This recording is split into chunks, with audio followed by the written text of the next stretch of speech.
How did I do that wrong? 41, 42, 44, 50. And it should be good now.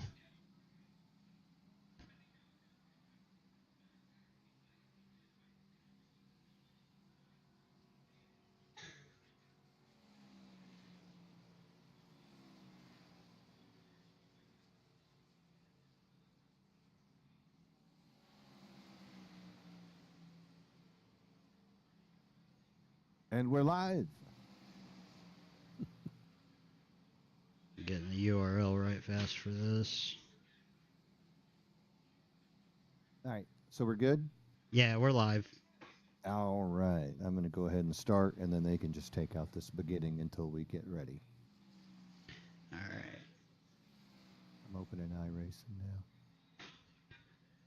now. They got about 2 minutes left in practice, so. Okay. Right now, let's see.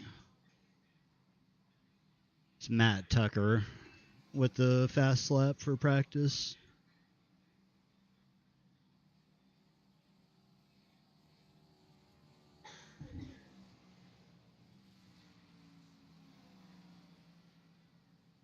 Jesus, this handwriting is bad.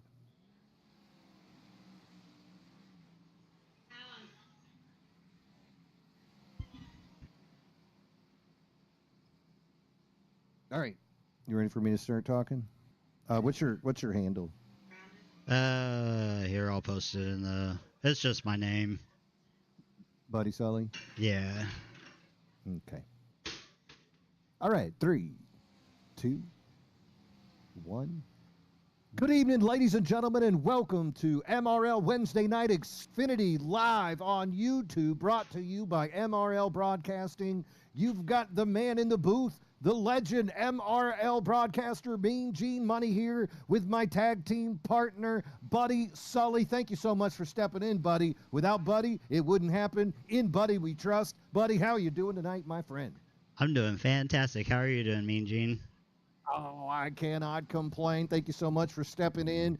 The fans as well. We have a big thanks to him for making this happen because, ladies and gentlemen, we are in the middle of this battle. And by middle, I mean directly in the middle of our 7-race chase for the championship. 14 drivers battling to become the champions. There's no elimination. So if you fall behind in the points, you just have to suffer through watching that gap get bigger and bigger. We are live here today at Chicagoland Speedway in Joliet, Illinois, the 1.5-mile tri-oval speedway. It's asphalt. We've got 5 tires and no fast repairs. Last week at Kentucky, we saw Nate Maurer return to greatness as he took the win and found himself in victory lane. How about Matt Novella? This guy moving up in the polls. He got second last week. He's second in the polls. He jumped up 3 spots. Good for him. Big story last week, though, had to be what happened to Chris Cornett. Chris Cornett took the pole, led the most laps, and he's running in that 44 car, and then he needed gas just like everyone else. He took tires on strategy on that restart. He was 11th, Buddy, but he couldn't get through the traffic. How about tonight? Are you think guys are going to be able to pass a little more easily, or do you think clean air is king? And how many lines can we run here at Chicagoland? Well, with Chicagoland, I personally like the top, but it does burn off your tires a little bit. Early on, I would expect people to run the bottom, save some tires, and then use the top late run. Yeah, especially here where you're going to be running so many laps. We're doing 140 laps, but it is a night race. You think that'll let the tires run a little bit longer, stay cooler a little bit longer? I think so. Chicagoland's one of my. I really like Chicagoland. There's numerous lines that you can use, so it'll be interesting to see how this race plays out. 1.5 miles as these guys are going to be battling it out. Can't wait to see. Also, last week, very similar track in Kentucky, but we saw anybody go on the outside lose those tires quick, and then those cars just started wiggling. And it was just so hard for them to pass. It seemed like they just kind of got caught up in that soup. That move by Cornette last week just did not help him. Point standing right now, Colin Bollinger, he is standing at the top. He's got that 41-point lead over Matt Novella. David Owens in third, just 1 point behind that. Chris Cornette, who we talked about earlier, looking for his first win. I did talk to Cornette a little bit before the race about the incidents that he had last weekend. He had nothing to say about last week, just said it was bad luck that he took tires and couldn't cut through traffic. But one thing he did mention to me was the importance of stage racing. Buddy, you know, there are 2 stages here. There will be caution flags thrown to give these guys an opportunity to take tires and take fuel. But stage racing, so much different than how we run like on a Monday night where there's just 1 point and they don't stop. Here, 2 stages, they do throw that caution. So there's an extra 20 points on that board if you could win that stage. How aggressive are you going for those points in a chase for the championship? Chasing for a You risk it championship, all? you risk it all for whatever it's worth.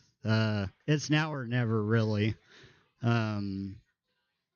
Sometimes what happens if you hold off, then you might miss your shot if you don't take it right now.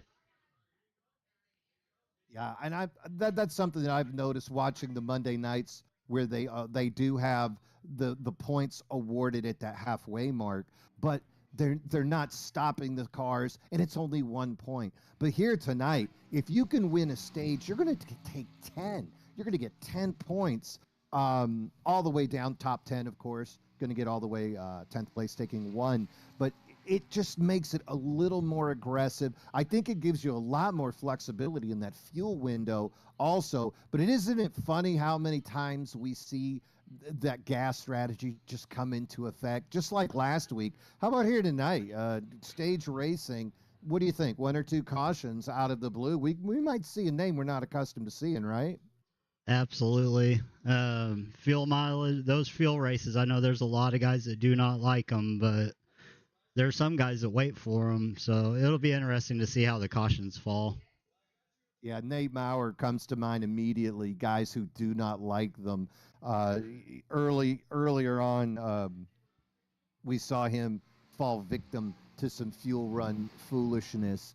But yet now he just is a little more dialed in. And I think these guys are probably counting backwards at the very beginning of the race, just making sure that they're not caught behind the 8 ball. Nothing worse than having the fastest car on the track and then finding yourself in the back of the field simply because you didn't have the right vehicle or you didn't have the right fuel strategy. So tonight, some cars we're looking at. Matt Tucker really running fast. Last year here, we saw Nate Maurer take the win. Kyle Lynott took the pole. David Owens was the fastest. And Tom Lester led the most laps. So all those guys are running tonight. This thing's kind of wide open, wouldn't you say? I believe so. I think it's anyone's race. They just have to be patient, and as long as it can stay clean, they need to think about the long run game and play the stages to their advantage. I don't know. You're talking about patience. You know, this isn't the hospital. We're not going to have any patience here tonight. We're stage racing, chase for the championship, race 4 in the 7-race chase for that championship. So I'm not going to say that these guys are going to get out of control. I'm not going to say that they're going to be aggressive. But come on, let's take a page out of Sean Walton's book, huh? Let's use that front bumper when you pass somebody. I'm not saying wreck a guy, but I'm definitely saying if you need to use that front end to move somebody out of the way, hey, all's fair in love and NASCAR. And that's what we're seeing here tonight. Xfinity Racing at its finest. MRL Broadcasting. This is our Wednesday night Xfinity series. Hey, ladies and gentlemen, go ahead and take this opportunity now to just go down there and slap that like button. Go ahead and subscribe and tell your friends about it as well so we can keep this thing on the air and watch these guys racing for your enjoyment as well as ours, the broadcasters. And these guys love it. You know, if you see right now your guy, go ahead and give him a shout out in that chat window. Tell him, hey, I'm rooting for David Owens. Hey, I'm rooting for Joe Volpus. Whoever's your guy, go ahead and do it. and we'll get some racing on. Right now, they are on the track. We are waiting to go green. We can hear David Owens. He is the main administrator of this league right now, giving last-minute instructions. So if you're a crew chief right now, what are you telling your guy, buddy? You telling him drop the hammer and drive a hole through the guy in front of you, or are you going to stick to your patience strategy? Uh, if I'm the crew chief, I'm going to tell my guy in order to win the race, you got to be there at the end. So I would want them to save their aggression for the last stage, and then all cards are on the table. Love it. I love it. I'm more accustomed to running street stocks and modifieds. So for us, you can ride those things into the ground. Tires don't wear out. Not a problem. But here tonight at Chicagoland, I think tires are definitely going to be an issue for a lot of these guys. We'll see how safe they can keep it as they are now rolling here. This ought to be super exciting. Looks like we got Matt Tucker on the pole. He was one of the fastest guys. David Cook on the outside. He is in the chase for the championship. Will make that front row. Joe Volpus, Chris Cornett, that's row 2. Both of those are champion chase drivers. Sean Walton, Joe Amato in that 4th row. Couple of more guys in that chase. Good to see that 5 of the top 6 are in that running. Alex McWhorter and Christopher Knott running up there as well, and Scotty Estep and David Owens are going to round out your top 10. Nate Maurer starting a little bit down the board in 13th. Going to be interesting to see what he can do there. Kyle Lynott 15, Matt Novella 16. These are guys we're keeping an eye on. How about Fred Lister as well down in 20th? I'm not expecting, I'm going to call him Tom. We're not expecting Tom to stay down there very long though, are we? No, I think he won the other night, actually, in the truck. So it'll be interesting to see how he cuts through the field. Yeah, he is not going to waste any time. And here, right, this will be a fun story. How about our series leader, Colin Bollinger, starting down in 24th position? That ought to be a lot of fun to see exactly how he's going to make his way through this field here tonight. And we are green. We are live here at Chicagoland.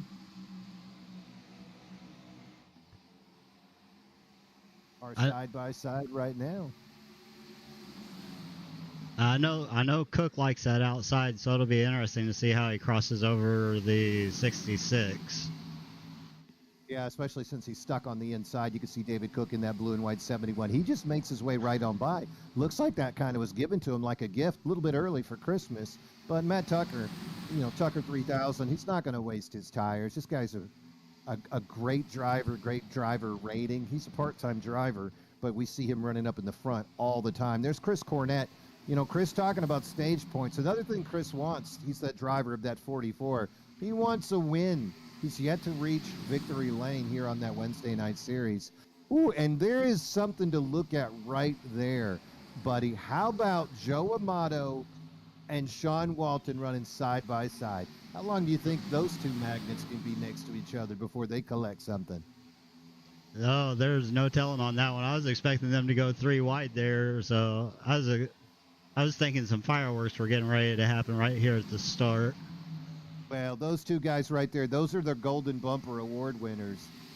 Joe Amato winning it for Mondays and Sean Walton winning it for Wednesdays. So ought to be interesting to see if those guys stay together too long. That's that 28 and that 23 car. A lot of excitement up there as we are continuing to run. But the guy that we are willing to talk about right now, David Cook, trying to take control of this race. We're so used to seeing David Cook running up in the front. David Cook has 3 wins on the season this year. Nate Maurer with 5 has the advantage on dubs, but Cook, he runs in that Monday night series as well, having a great season over there, just 8 points out of the lead for David Cook. So we're looking forward to seeing how long Cook can keep this thing. And you're right, he does love that outside lane, but that outside lane, that's just going to chop up the tires. Going to force Cook to change his driving style a little bit tonight, right? I think so. A lot of times the stuff that I see people make a mistake on is they'll try to run the top too early, and that'll just kind of burn your tires off before they've really got time to acclimate to the track. And then you run into a problem where you're either tight or extremely loose, can't hold the bottom, can't hold the top, and that's usually when you see guys start to fall backwards. I think you just described my driving style. Can't hold the top and can't hold the bottom. That's how I usually handle it.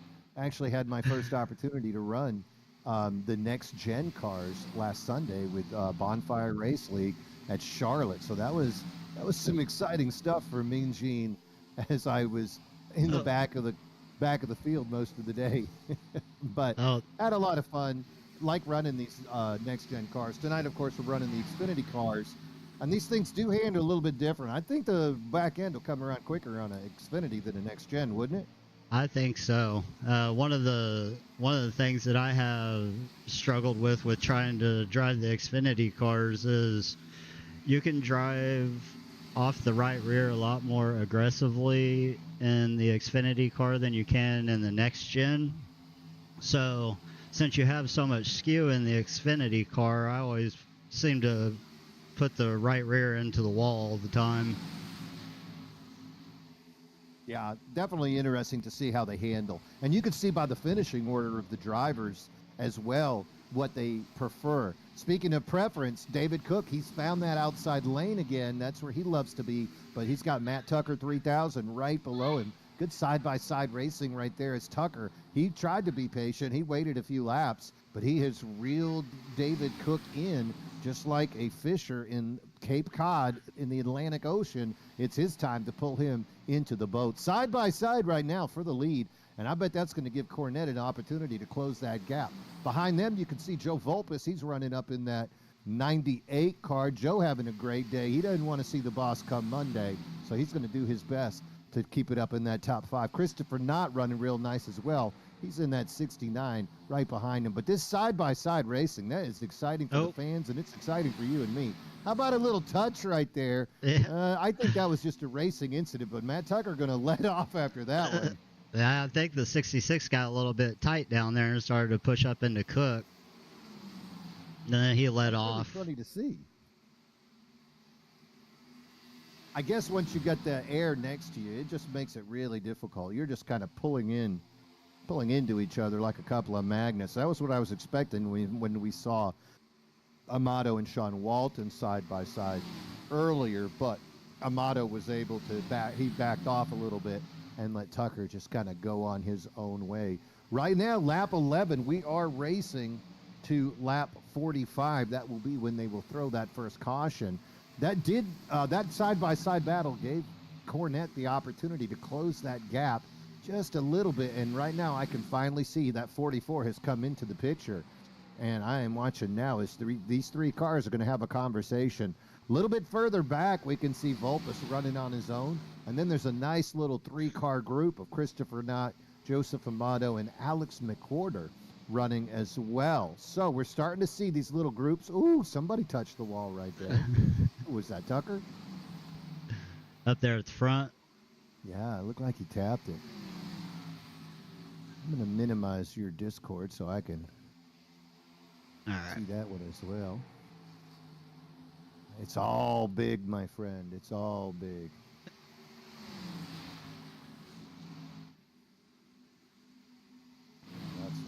There we go. There's a whole hornet's nest going on back around 15th place. 15th place on back. All right. Oh my, would you look at that excitement? You can see that three car trying to hold on to the lead. That's Nicholas Don Francesco. Right behind him is going to be Sean Walton. That's Nate Maurer in that orange car trying to make his way through that gap. And then I can also see Kirkpatrick, Kyle Lynott in all of that. Kyle ran really good here last year. He took that pole. Kyle Lynott right now, though, he's down off the apron. Really interesting to see how low he took it there. I'm not sure if that was a choice or not. And you're right, there is a pack of Hornets. Those three cars right there, they've tried to break away. That's Francesco, Walton, and Maurer. But then when we get back, look at that 2 and 3 wide as that group is coming through. That's Kirkpatrick and Lynott. Lynott down there on that bottom line. Kirkpatrick taking it way high. And then you can see Scott Estep, Bobby Dodson, Hunter Manley in that group as well. Hunter Manley and David Brenner Matt Novello. Those three guys are in that group. They're championship drivers. They need to make their way through. And how about this storyline? The 53 Toyota, Colin Bollinger, he's our points leader, currently finding himself in 20th position. He's only moved up 4 spots so far. Oh, oh, oh. Oh, contact. And you had an eagle eye and more contact. Boy, you had the eagle eye on that, my friend. I saw that one coming from. Let's see exactly what happened here.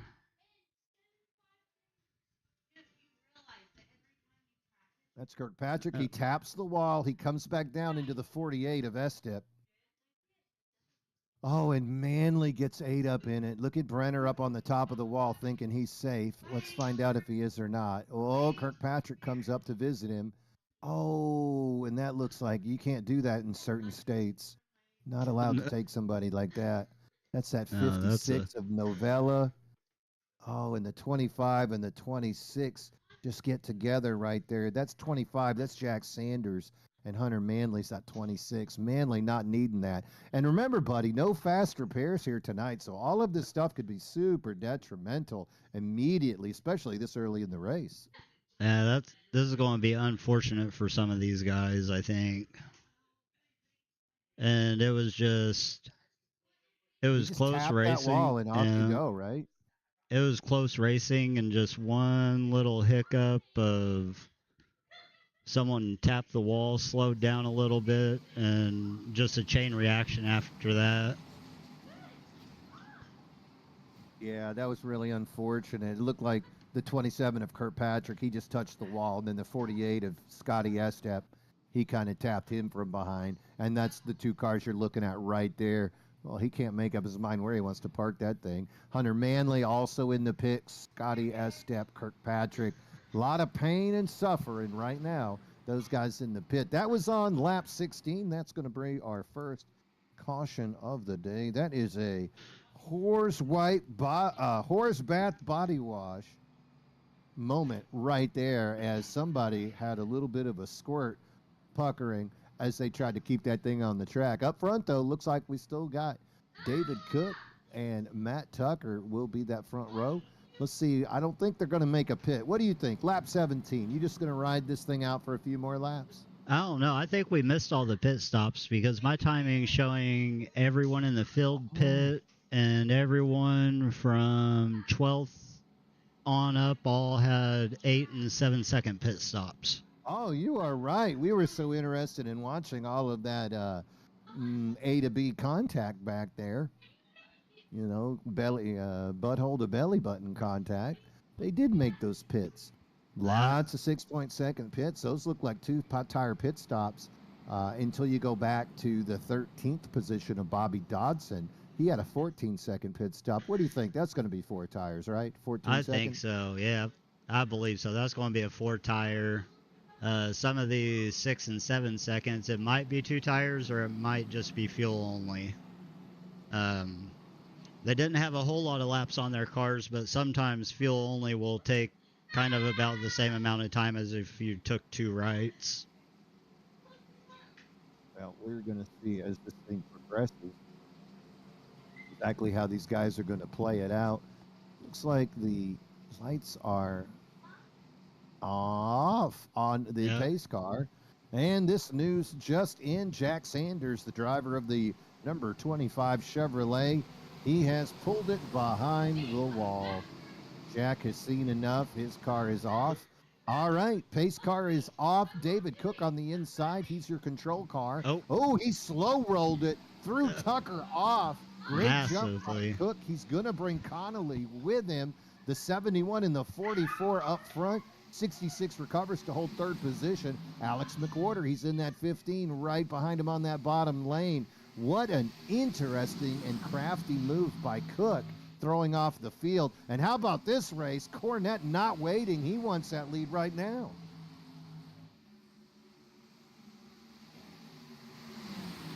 What a run by that 44. Ooh, was that another car on the apron having a party? I think so. I think it was a lap down car, and I think they just tried to get down pit road to get out of the way. I don't blame him if I saw that 44 coming as fast as he was. But here's Cook, Uh, though. Look at him run that outside lane, buddy. That guy's just so fast out there. he definitely loves his outside lane.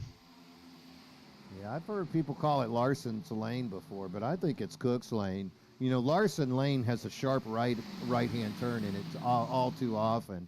But David Cook managing to keep that thing straight more often than not. And he is your leader, lap 21. We're racing to lap 45. And I would think after that pit stop, they're going to have enough fuel to make it all the way to lap 45. So this thing's probably just going to be a shootout to get there.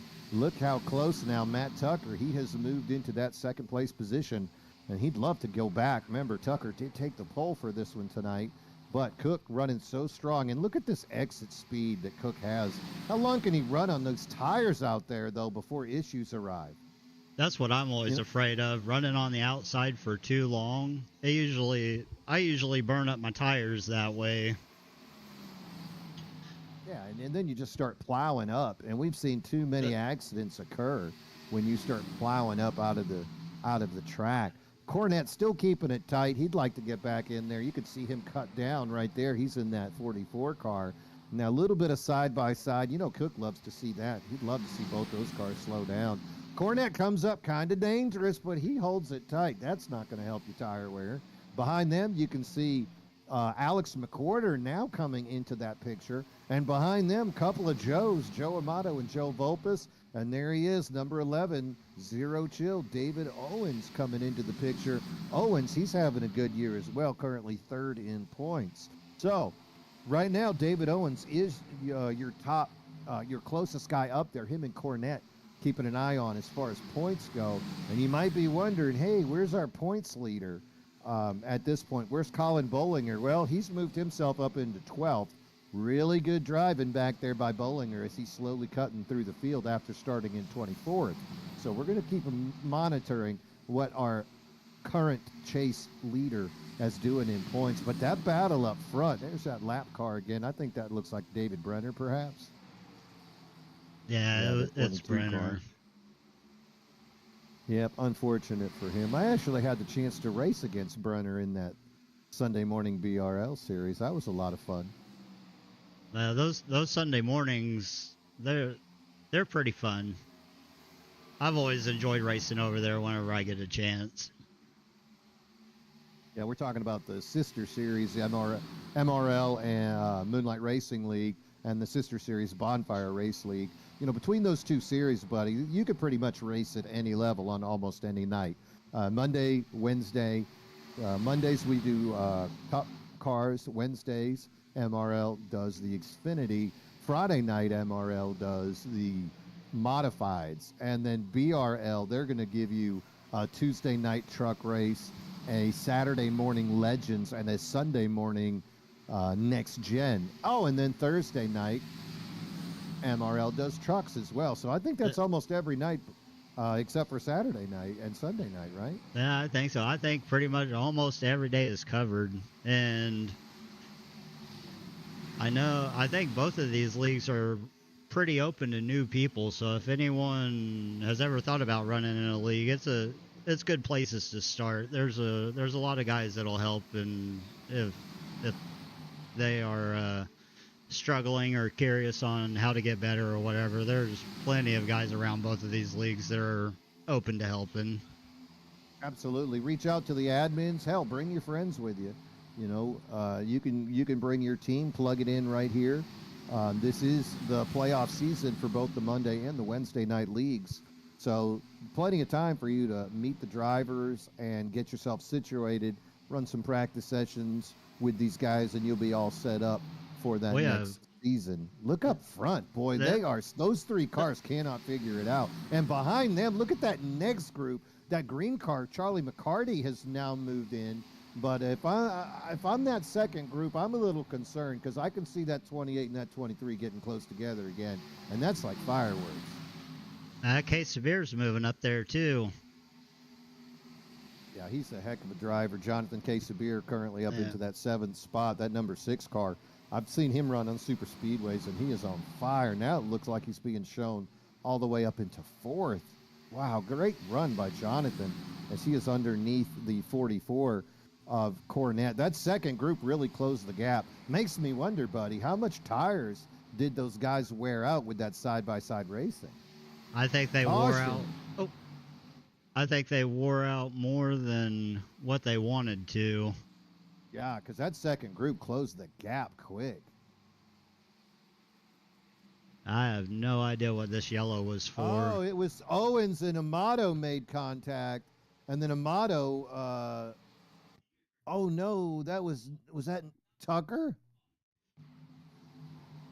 Let me rewind that right 66. I think there. Amato that's got Tucker. into Tucker. Oh wow. Can you See close what- up on the 11 right there? It looks like he had a good time at somebody's expense. Yeah, let's see here. Figure out my buttons. All right. All right, there's that 23 and that 28. They're getting close. Whoa. Oh, and Amato just goes right up into Matt Tucker. Now, see, is that Owens' fault? Because I was saying that the 28 and the 23 are magnets, and Owens was caught between the positive and the negative charge of those two cars. And I think that's what happened. I think the electromagnetic molecules just made Owens wiggle, and he kind of goes into the back of Amato. Amato hits that apron, and once you hit that apron at this speed, you're just SOL, wouldn't you say? I think nothing you can so. do. I think there's something that happened here. I'm going to play this in slow motion. And I know what happened. It looks like the 66 tried to block the 28, and Owens wasn't expecting the checkup. So you see the 28 go low, you see the 66 go down, and then you see the flames, and then Owens just tapped the back of him.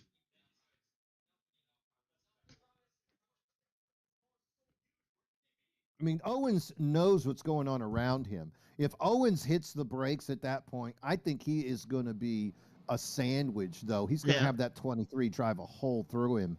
And so he can't play that game. He's got to race his race. You don't want to crash anybody. But on the other hand, you got to protect yourself. And if you know you've got an aggressive, fast driver behind you, now is not the time to tap the brakes. Oh, no. Looks like Tucker is in that pit. I hope he gets that thing repaired, buddy.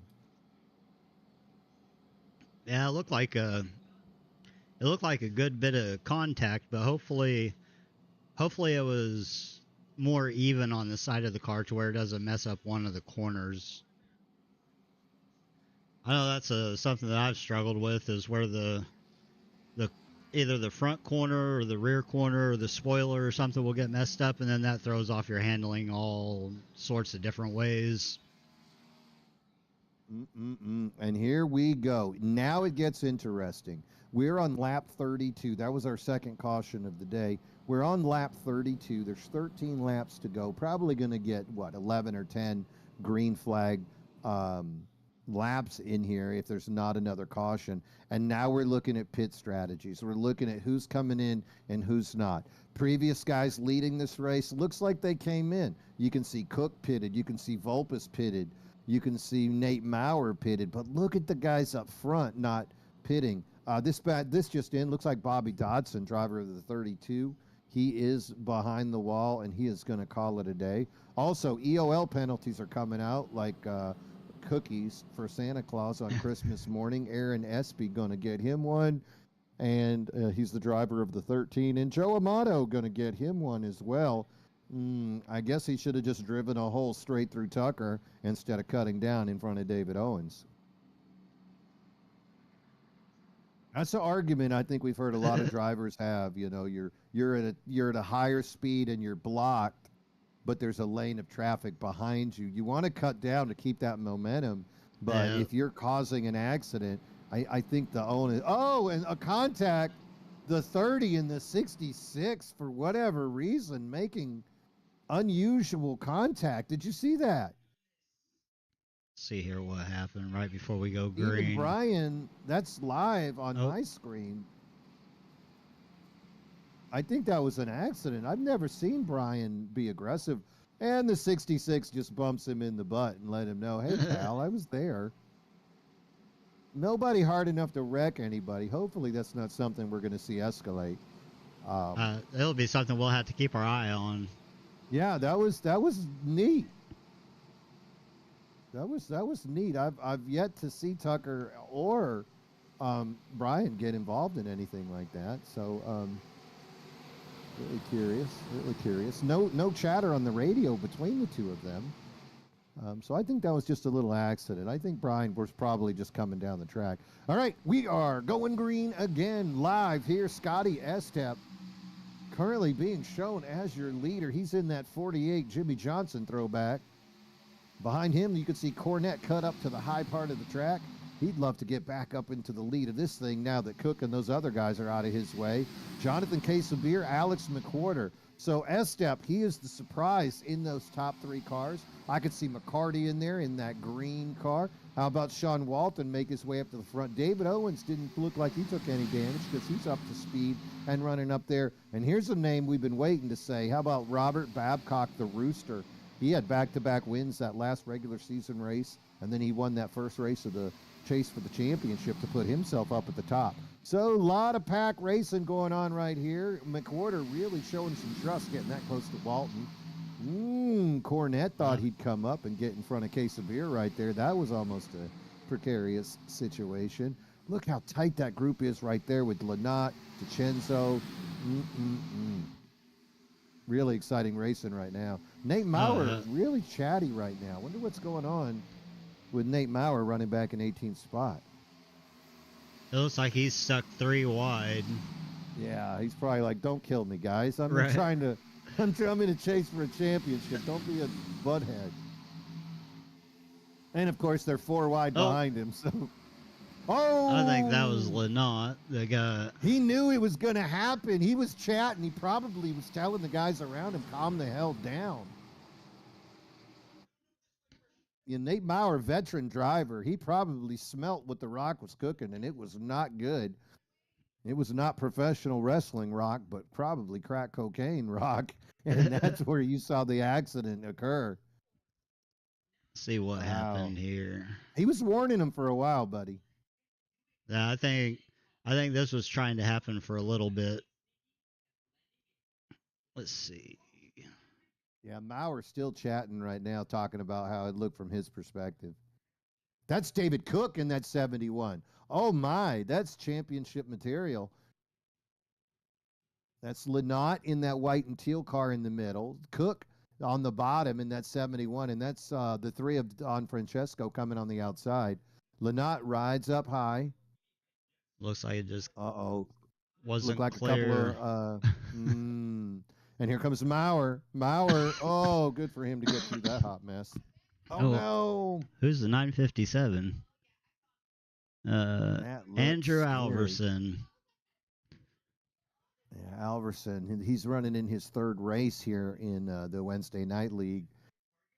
Last thing he wanted to see was the front of somebody's car, but yet there he was, tip to tip. They were just touching tips right there. Awkward situation for everyone involved. And looks like Estep did give up the lead. Up front, looks like we might see some pits, or you think Case of Beer is just teasing him by riding down there? I think he's pretending. There's some pretending. We're on, let's see, we'll probably have 2 more laps under caution, so they'll be going back green on lap 40, I think. Ooh. So that's going to almost be a little shootout to get to this first stage. Yeah, that's super exciting. Unless, of course, you're the guy in the lead. If you're the guy in the lead, you wanted this thing to just run out and watch the people behind you. But interesting to see right now, those guys that are up in the lead, we saw them cut through traffic and work those tires. They really closed that gap from that second group. And that's what we're looking at right there. Casabier, McCarty, and the 48 of Estep, they were in that second group. And now we see them up in that lead over Cornette. Cornette is the last of that first group, still trying to hold on. And then you can see Walton, Owens, McWhorter was in that first group. And looky, the number 53 of Colin Bollinger making his way up into 8th. If he could get him some stage points, that would be a win in itself, considering he started back in 24th, buddy. That's That's what you want to see out of the champion, right? Right. Absolutely. All the points matter. I think what we're seeing is the second group kind of flipped to the front, because remember how hard those front 3 or 4 cars were racing? Oh, yeah. And I think they just burned their stuff up trying to hold each other off. And that second group, for the most part, was in a straight line, so they could just run the preferred line, save their tires, and now it's benefited them. Yeah, that's something about Jonathan Quesabir that we've seen a lot of times is that guy can get on that rail at a super speedway and just hold it. He is able to ride. He goes where no one else has gone before, and he can ride over the marbles and those little pieces of rubber and make it work. And the 50 of Charlie McCarty saw him doing that, and it seemed like he just kind of rode with him. And you're right, those top 3 cars, they just ate each other up, and then their tires faded away. And that, unfortunately, when they pitted, that put David Cook back into that hot mess. And Cook is going to restart. Looks like he's back in 11th, so he's going to be fighting for any of those points he can get. Another guy fighting for points. How about Nate Maurer back there as well? And hey, there's my buddy from the Monday Night League. Good to see Matt Fritz out there. Matt Fritz, he's a top 4 driver over in that Monday series. So good to see him make an appearance here tonight in our Wednesday night Xfinity League. Wednesday night Xfinity on MRL Broadcast and Mean Gene Money Broadcasting with Buddy Sully. Glad that you guys joined us tonight. Again, we are right in the middle of our chase for the championship. This is the 4th race of our 7-race championship. We are at Chicagoland next week. We're going to be at New Hampshire, Talladega after that, and then we're going to finish it off at Michigan. It could be a championship, or somebody might have already locked it up. I don't know about you, buddy. I like locking it up before we go in that final race. That's always a good feeling. Oh yeah, it's a wonderful feeling to be locked in, not have to worry about anything, and just go out there and race with nothing on the line, really. Yeah, it's tough though with fields this big. 34 guys out there right now. All right, we're in that Geico restart zone. Case of beer on the outside is the control car. He gets a good start. He gets a good lead over that 50 of McCarty. Look how close Connolly keeps it. Case of beer McConnelly on the out and Connolly on the outside, and the 50 of McCarty on the inside. I said McConnelly. I don't think Matthew McConaughey's out there tonight. All right. I'm gonna pass you on the inside. Yeah. Ooh, tight racing right there. Little bit of a gap. Really exciting. How many laps we got? 4 laps shootout. I think this is going to be a good race here for the stage win. Oh yeah, and look at that. It goes 9 deep, and then there's a cut. After that, you can see Babcock, Cook, and Maurer. So all these guys in 9th, 10th, and 11th have wins on their resume. So they're not going to give it up. They've got stage wins. Quesabir, he's got him a stage win as well already. Not a stranger, and he runs great on these speedways. He might have that speed right now. Connolly was part of that lead group. Remember, you said those top 3 guys. And so he might be working on older tires, whereas Quesabir and the 50 of McCarty are working with a little bit more rubber on that rim. Oh, look how tight it gets back there with Cook making that move on Owens. Cook cutting through traffic as well. It's going to take over that 5th position now. Cook looking good in that 71, but it is Quesabir. We got 2 laps to go before they're going to call this first stage. Really exciting racing, about 10, 11 cars deep there, buddy. Oh yeah, Quesabir's just kind of running away with this stage right here. Now let me ask you this: if you run away with it, if you run away with a case of beer, doesn't that mean you got to yell Yahoo when you head out the store? I think so. Yeah, he better yell Yahoo if he gets his stage win. I think that'd be a great signature call for him. Look how tight it is back there. Nate Maurer making it interesting as he's trying to put a move on Matthew Fritz. They're 3 wide for a second. Connolly on those old tires just lets him go right on by. That's second place there. McCarty got the 71 of Cook cutting down low. He tries to get by McCarty. That's Robert Babcock. And there it is. Congratulations. Going to take that stage. That's Jonathan Quesabir. Maybe I should yell it for him. Yahoo! Yeah, congratulations to Jonathan for the stage win. I'll be right back. Copy that. So Jonathan Quesabir going to take it. That is 10 points for him. He's not in that championship race, but it feels good to go ahead and take that stage win, and everybody knows that you were the fastest guy here. Charlie McCarty in the 50, he takes second. First Cup guy up there in the chase is going to be David Cook, taking third place. Cook needs those 8 points as he is trying to progress up the points standing. Matthew Fritz takes fourth. Nate Maurer taking fifth. Chris Cornett holds on to that car for sixth place. Scotty Estep, he's in that 48 Chevrolet. He takes seventh. Sean Walton going to take eighth. David Owens 9 and Joe Vulpes 10th. That is your stage point recipients. Colin Bollinger, so close. He finished in 11th, started in 24th, so he was a big riser as far as that goes. Biggest riser so far, though, Matt Fritz. He finished fourth that stage, started in 26. So heck of a good day for that Monday night points racer. All right, lead cars are heading into the pits. So you can see Jonathan Casabir. He's in that red car. I'm going to lead him in. I imagine we're going to see everybody take 4 fresh tires and a full tank of gas. We are done with lap 46. We're racing 140 here today at Chicagoland. Really good effort right there by these cars. Pretty clean driving so far. We've had the 3 cautions. All right, I'm back. Hey, welcome back. Yep, right now some of the cars are making those pit stops. Looks like mostly lap cars out there not choosing not to come in. Or they're not choosing, they're just not allowed to, right? They can come in next time. And Nate Maurer still chatting on the radio. I think they're still trying to talk about what happened in that little incident. It's such a hard call to make. You know, I'm driving, I'm going full speed. I see you tap the wall, or worse, I see you come up to block me. And my first instinct isn't to slam on the brakes if I'm trying to win a race. Exactly. You know, my first instinct is to just kind of glide down and or up and get away from you.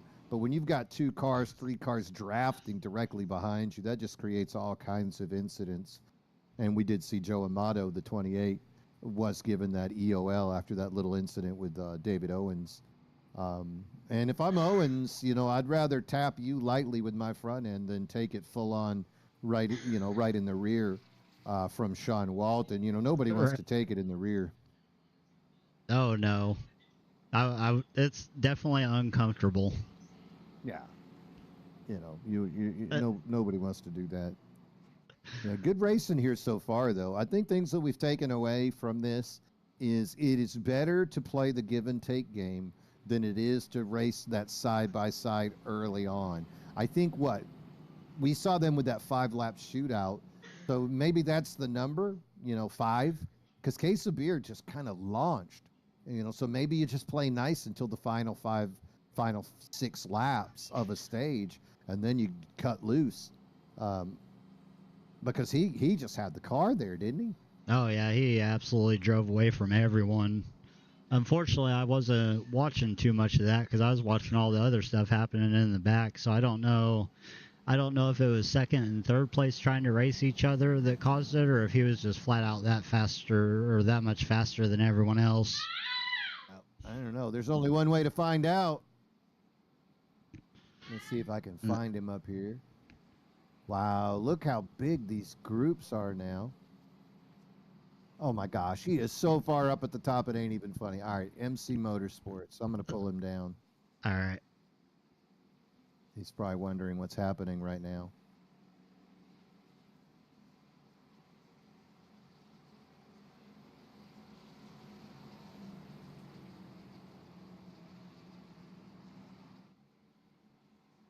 Well, I lost him. They might be getting ready. I'm trying to pull Jonathan down, and now the lights went off. Yeah, they're getting ready to go green here. All right, I'm going to send him back up.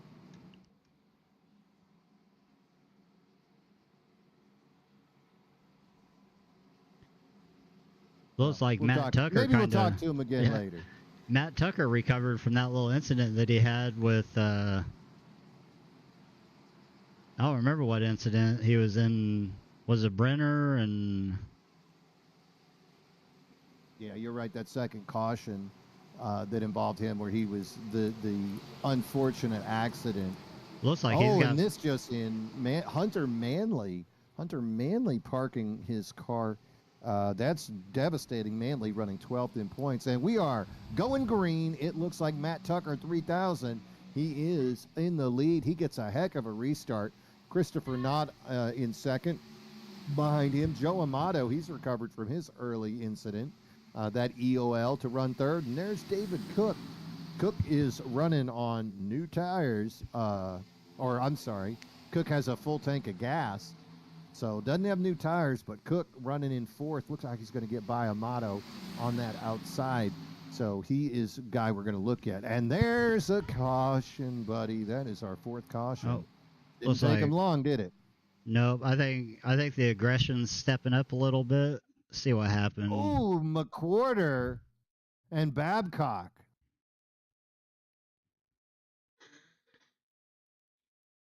I'm sorry, Smurrell, not Babcock. That was Smurrell.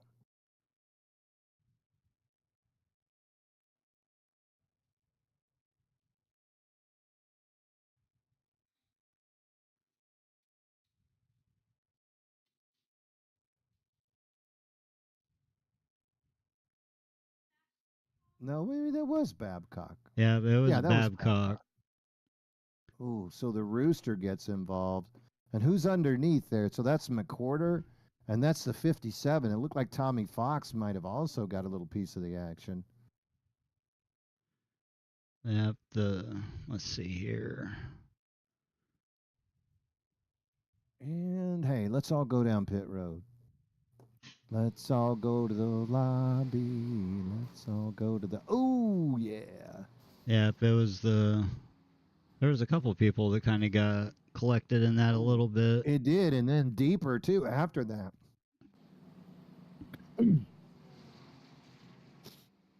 So that is our fourth caution of the night. That's going to come on lap 51. All right, this just in. Looks like we got another car taking it behind the wall. The 22 of David Brenner. Unfortunately, he has parked it behind the wall. So the battle of attrition, also known as Chicagoland Speedway, starting to settle in on some of these guys. And what's the sad part is, buddy, those aren't the guys that we're talking about causing the wreck. No, they're it's a different name. They are a collateral damage, basically, I think. Wrong place, wrong time, and just bad luck all the way around. Yeah, by the time you get there, they're just spinning. Or worse, what happened to Tucker? A car hits the apron and then comes up and just slams you. Yeah. He had absolutely nothing. No way to even prepare for that either, because that car, even if you're on triple monitors, that car's out of your vision whenever they're on your left rear or your right rear, and you just get hit out of nowhere and have no idea what happened. Yeah, getting blindsided at this level is not what you want.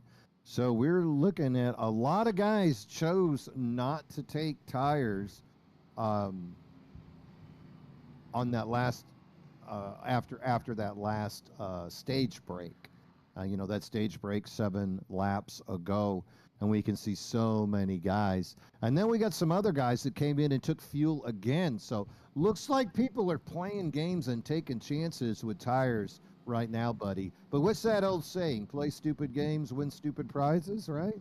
Yeah, that is exactly. Fiddling and ignoring tire wear, that could come back to bite you right in the rear. We talked earlier about contact, and you don't want to take it in the rear, heavy contact, but not having tires, that could turn you from a pusher into a receiver really fast. That's almost equally as bad, I think.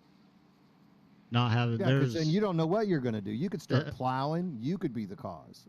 And the worst thing ever. I mean, granted, in this series they get the caution for the stage, but whenever you make the mistake and don't take tires and all you're doing is falling back and there's no caution that happens, there's absolutely nothing you can do about it.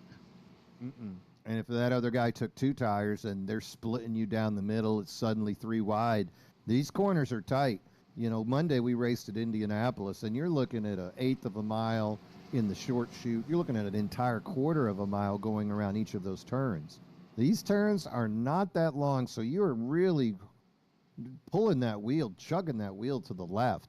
And if your car is plowing a little bit, you're side by side, or God forbid, 3 wide, and your car is plowing at the same time, right when somebody else is tight, bad things could happen.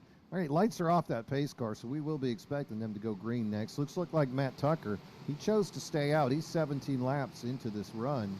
I think 14 seconds. He probably did put fresh tires on that thing. Behind him, though, Christopher Knott, 24 laps into this thing, and he only had a 5-second lap pit stop. So, ought to be interesting. And we are green again. Good start there by Tucker. He is your outside car. He is your control car. That's that 66. And running next, right below him, and he cuts down in front of the 69 of Christopher Knott. David Cook on that inside line, showing as fourth. And it's Joe Amato in the 28 running on the outside. Hey, look at Joe. He decided not to put that golden bumper right into the back of Christopher Knott. I'm a little disappointed, but I'm happy to not see the caution come out. Nate Maurer running fifth, and Joe Volpis. Hey, Joe's up there in sixth, looking for a big day. Wow, look at the speed of Knott on that outside. I think he might have found something in that 69 car.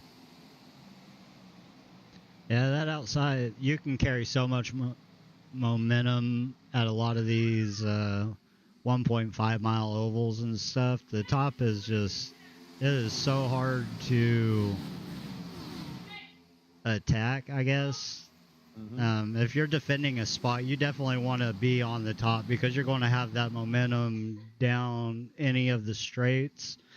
And the guy on the bottom is going to have an issue getting momentum off the corner because he can't use the whole track. So tracks like this, if you're defending, you want to be on that outside. And if you're attacking, you want to maybe cut all the way down. We saw Joe Amato back there in turn 1 and 2 choose to go below the apron going into that turn 1 to try to close that gap. But you're right. I'm sitting there watching Matt Tucker, and he used that outside lane, middle lane the whole time, and you can see that exit speed he has. And now Nate Maurer closing in on Amato, and that ought to let Amato know that cutting down to the apron all the way to the grass, that's probably not the best way to go about advancing your position here tonight. It's kind of a double-edged sword because the top line's going to be really. Amato cuts in front of Volpis. Volpis makes contact. Amato into the grass. Joe, oh no. Amato usually using his front bumper, but that time he just glided up the track in front of Volpis. Look at this. Volpis with that outside lane speed. We just talked about Amato being so much slower, cutting down under that apron, and he tries to bring it all the way up to block Volpis.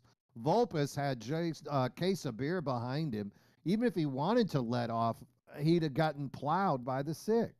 Yeah, he would have been in a tough situation there. And I know Volpis is a fast guy, and it seems like he gets caught up in weird situations all the time that isn't necessarily his fault, but usually gets the worst end of the deal on him. Oh, I've seen him upside down at least twice this season so far in wrecks that he was not the first or second name I called. Here, though, you can just see Amato so much slower, tries to come up and block. He and Volpis come into contact. I think that's going to be a pretty easy call for the MRL officials. I think what I was getting ready to say before that happened is the double-edged sword. Running the top's going to burn off your tires, but if you're running the bottom wrong, it'll equally hurt your tires to where you're going to burn your right front off, and then you're definitely not going to be able to make the exits because the car's going to want to push up. Is that what you think we saw? Maybe not a block so much as just the car plowing up? I think the car was just plowing and pushing, and he he probably kept putting will into it to try to stop from going up, and then it makes it worse whenever you get into that situation. So both of them were probably didn't have anything to do or anywhere to go. It was just one got tight and the other one had momentum, and then they kind of met in the middle. Well, hopefully everybody that saw that will recognize that driving below the apron and almost touching the grass entering 1 and 3 is just not a quick way to get around this track. You are so much slower. And as you said, burning that tire is just going to cause that thing to push all the way up the track. Looks like we had a couple of more cars take advantage of this pit situation. I see Chris Cornett and Scotty Estep, early leaders, going to be up there and take this opportunity to get them some fuel and fresh tires. Joseph Amato, after that incident, he's still in the pits doing a little bit of repair. Remember, guys, there is no fast repair here tonight. If you wreck this thing, then you are definitely going to be in a situation of ball peen hammer and sawzalls and duct tape. And that is what we saw right there. Tell you what, while we're under caution, let's take this opportunity. Go ahead and chat with one of our drivers. We got the number 15 driver of Alex McWhorter, driver of the number 15. Alex, can you hear me, buddy? Yeah, they brought a microphone and a camera to my ambulance, but yeah, I can hear you. All right. So, yeah, it looked like you had a little bit of an incident there. A lot of these cars cutting low, wearing tires, and then they're just pushing straight up the track. I mean, is that what you experienced out there? Did you just see, like, such a variance of speed out there that caused that incident? Take me through, if you can remember. I don't know how bad your concussion is. Take me through what you experienced. Now, that one in particular, as you go on later in the runs, yeah, that low line does start to trend towards pushing out on exit. But that was just me. I clipped the apron and could not get it off the 2 car, and unfortunately ended both of our nights. But yeah, it's a good track, good racing, and good tire wear model for this. It's a lot of fun, but there was a ton of strategy going on in the first stage. But well, I'm glad you're okay. Yeah, that was something we were talking about. That last, I would say after that second caution, we really started to see different strategies as far as fuel and tires, and that caused some widely varying speeds. Oh, yeah. And then cars that were dropping back suddenly, 2 and 3 wide racing, whether you wanted to be there or not. Well, Alex, sorry that your night had to end, bud. I'm sure there's no hard feelings. People understand what's going on out there. And I'm just glad that you're still working it, bud. Yeah. Well, have a good broadcast. Appreciate you doing it. Yeah. Watch how the end of this runs. Hopefully Amato doesn't get too mad at his spotter now, which is me. I didn't clear him there, but I was also reaching for another little glass of Jim Beam. So. Hey, I'm over here with the Basil Hayden. I know where you're coming from. Yeah, it looked like that bottom lane was just eating his right front, and then when he came up, Joe Vulpes was just way too fast, and they just touched. Yeah, he started to wash up, and I didn't call out. Joe had a run, and yeah, it's a bad moment, but we're heading back to green, so I'll let you guys go. Sounds good, buddy.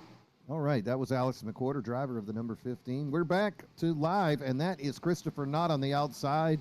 He's your control car. David Cook on the inside. Nate Maurer pushing him. And that 50 is going to be the Toyota of Charlie McCarty. Those 4 guys been running strong all night.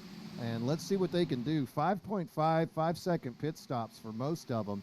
Probably just took 2 tires of fuel. And there's the caution. That's our 5th caution of the night, buddy. Yep. Looks like something happened on the restart, I think. Let's see here. Oh, people telling people to look at the video. Never a good sign. Woo!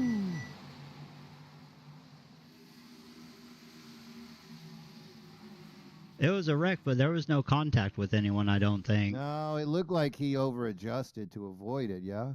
Yeah, it looked like he just overcorrected a little bit, held the brakes, didn't hit anything.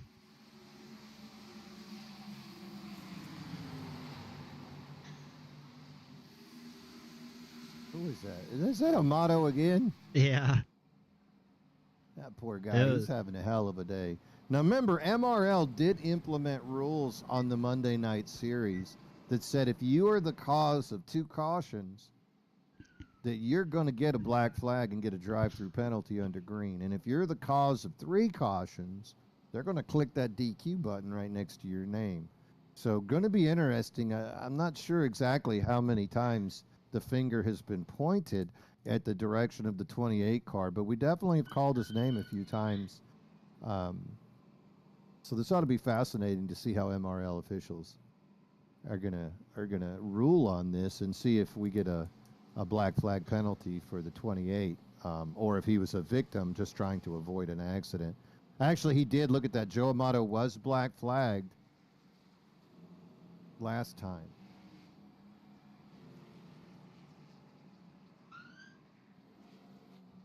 Wow. All right. EOL is going to come out towards the 30. Fingers starting to be pointed now. Kyle Lynott mentioning names, so that is interesting.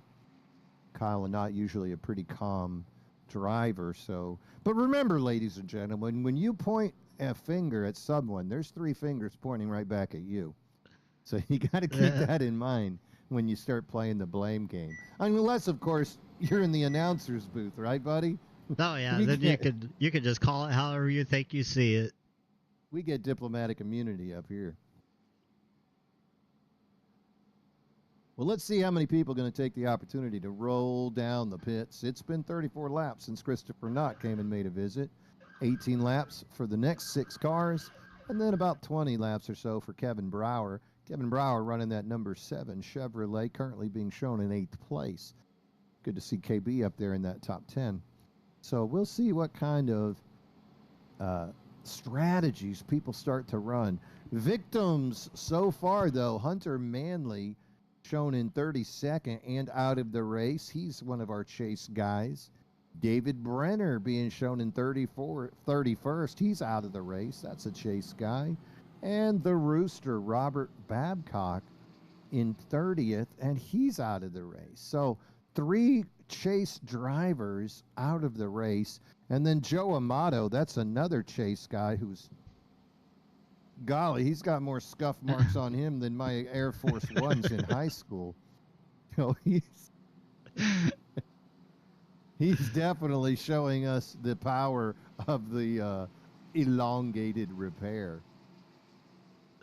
And that's who you got your that's who I got my I've had my camera on that guy for a while, just watching him make his way around the track. You know, Joe Amato, we're having fun up here, you know, but Joe runs a lot of the series. He's a very communicative guy, always willing to talk out things that are happening.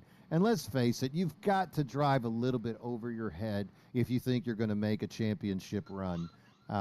At any level. We talk about patience, but at some point you got to risk it and take those shots. Monday we were talking about Matthew Fritz. He's a top 4 driver in that Monday league, and I didn't call him out, but I definitely pointed at him as a more patient driver, and I felt that had cost him a couple of wins. He got super aggressive and improved 6 positions at the end of that race. So I think it's that fine line, though, right, buddy? Like, when do you start taking those chances? Because you can't just drive the entire time like you're Cole Trickle. No, there's a lot of give and take with that. You have to find the right time to. And I don't think it matters how good someone is. There's always going to be mistakes that happen. It's just part of it.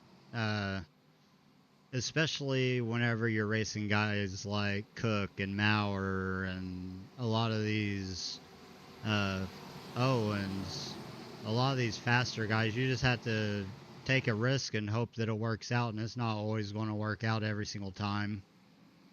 All right, and looks like we are green. Christopher Knott in that 69. He is your lead car on the outside. David Cook on the inside, probably going to fade up a little bit. Nate Maurer still behind Cook as well. He's in the orange car, and Charlie McCarty. So it's the same 4 guys we were talking about before that caution. They stayed out on the track. You can see Jonathan K. Sabir in that red car 5th, and Joe Volpis looks like he managed to keep his car going. I hope he stays up to speed, and then the Hornet's Nest begins right behind him. You can see the 53 of Bollinger. You can see the 7 of Kevin Bauer, David Owens, Sean Walton, Matt Novella. That is your top 10. As we are live here again, lap 70, racing to lap 95. That's when we'll get that second stage break. But right now, David Cook, good jump, got that clean air in front of him. Christopher Knott is 40 laps into this run, that second place car. So not sure who, when, and what took them tires, but I'd rather be 24 laps into a run than 40 laps into a run. That's for sure. It looks like Cook, McCarty, Maurer, Casabir, they all pit back on lap 46, and Christopher Knott pit back on lap 37.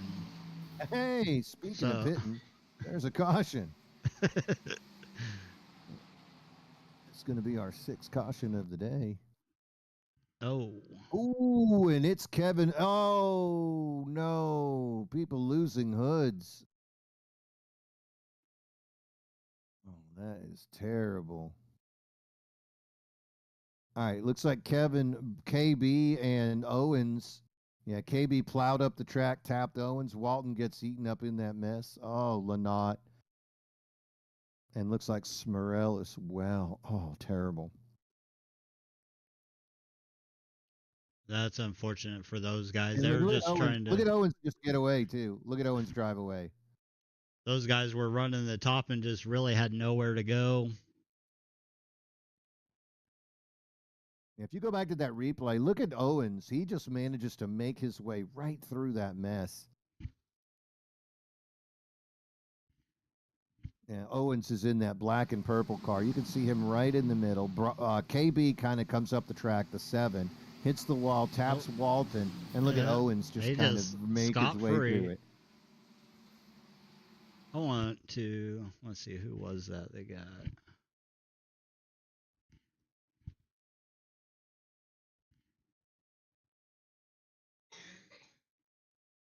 Right here.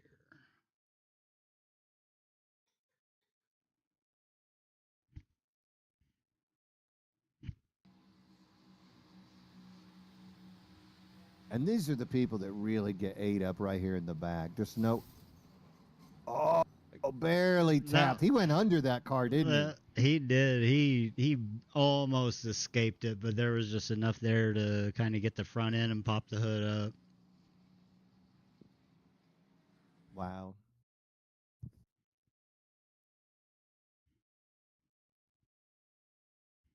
That first part, though.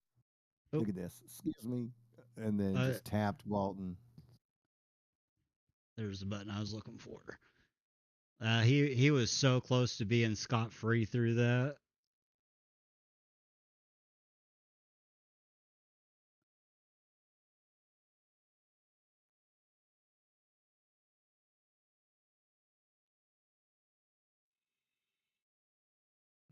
Kyle Lynott made a nice hole for him right there, but then he just taps Walton, and that makes the hood come up.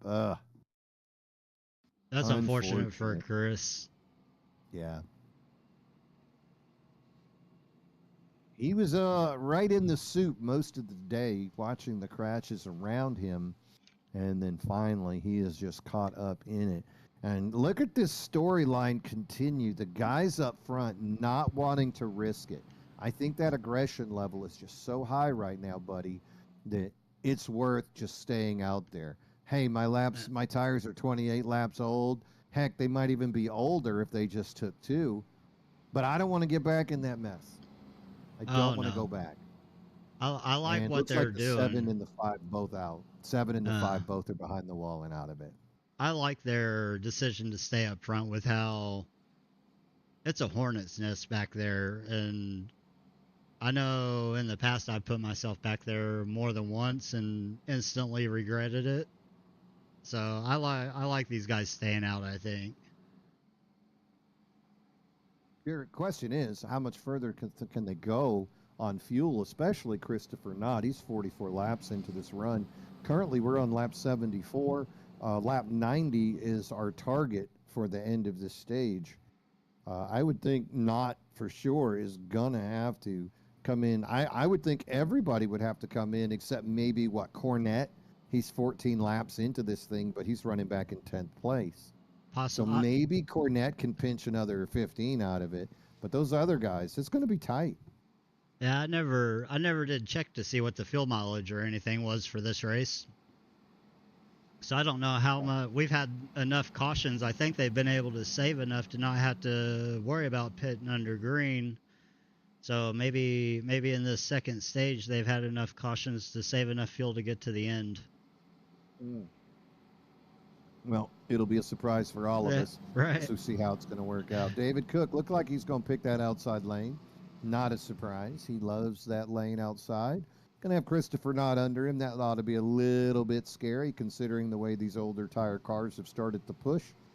But if Cook gets that clean run, he will be out of there. Nate Maurer behind David Cook again. I wonder if Cook chose that outside so he could get Nate Maurer behind him again. Those two guys really been working well in these last 3 restarts.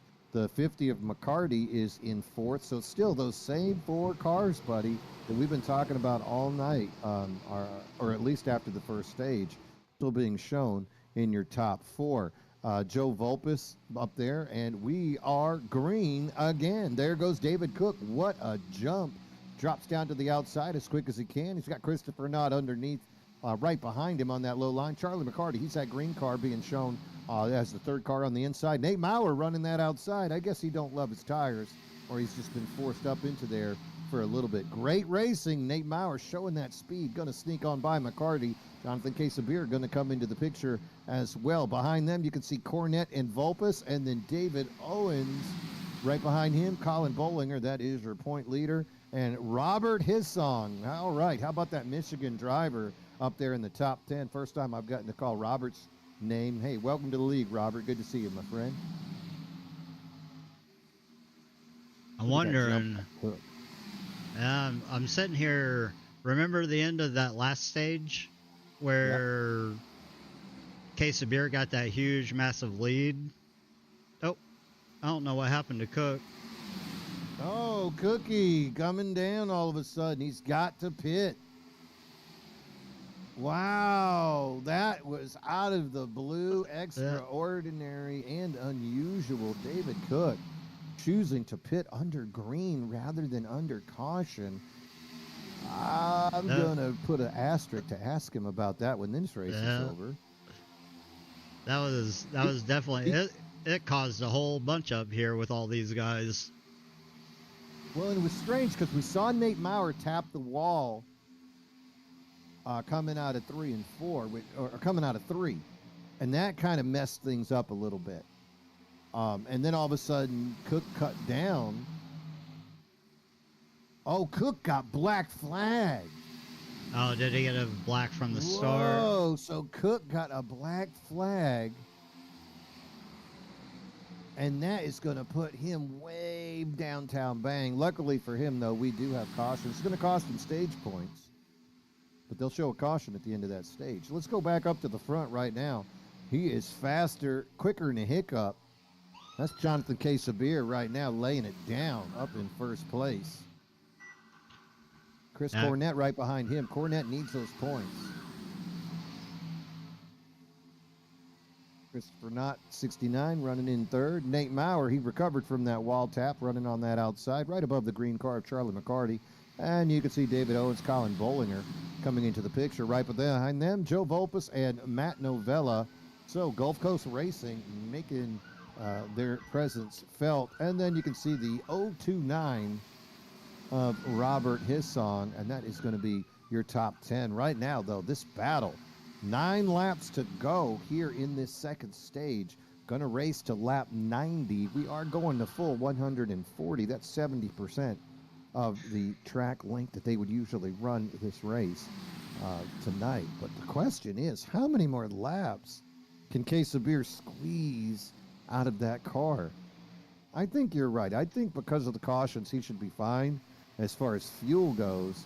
But he's going to have to hold on to that thing like a Bronco as far as that tire wear goes. Look at that crossover by the 44, and he does draw side by side Let's see if he can slide up in front and hold off Case of Beer's exit speed, and he does. Look at that move. Chris Cornett taking the lead there on that lap. What a move. The 6 of Case of Beer did take the stage 1.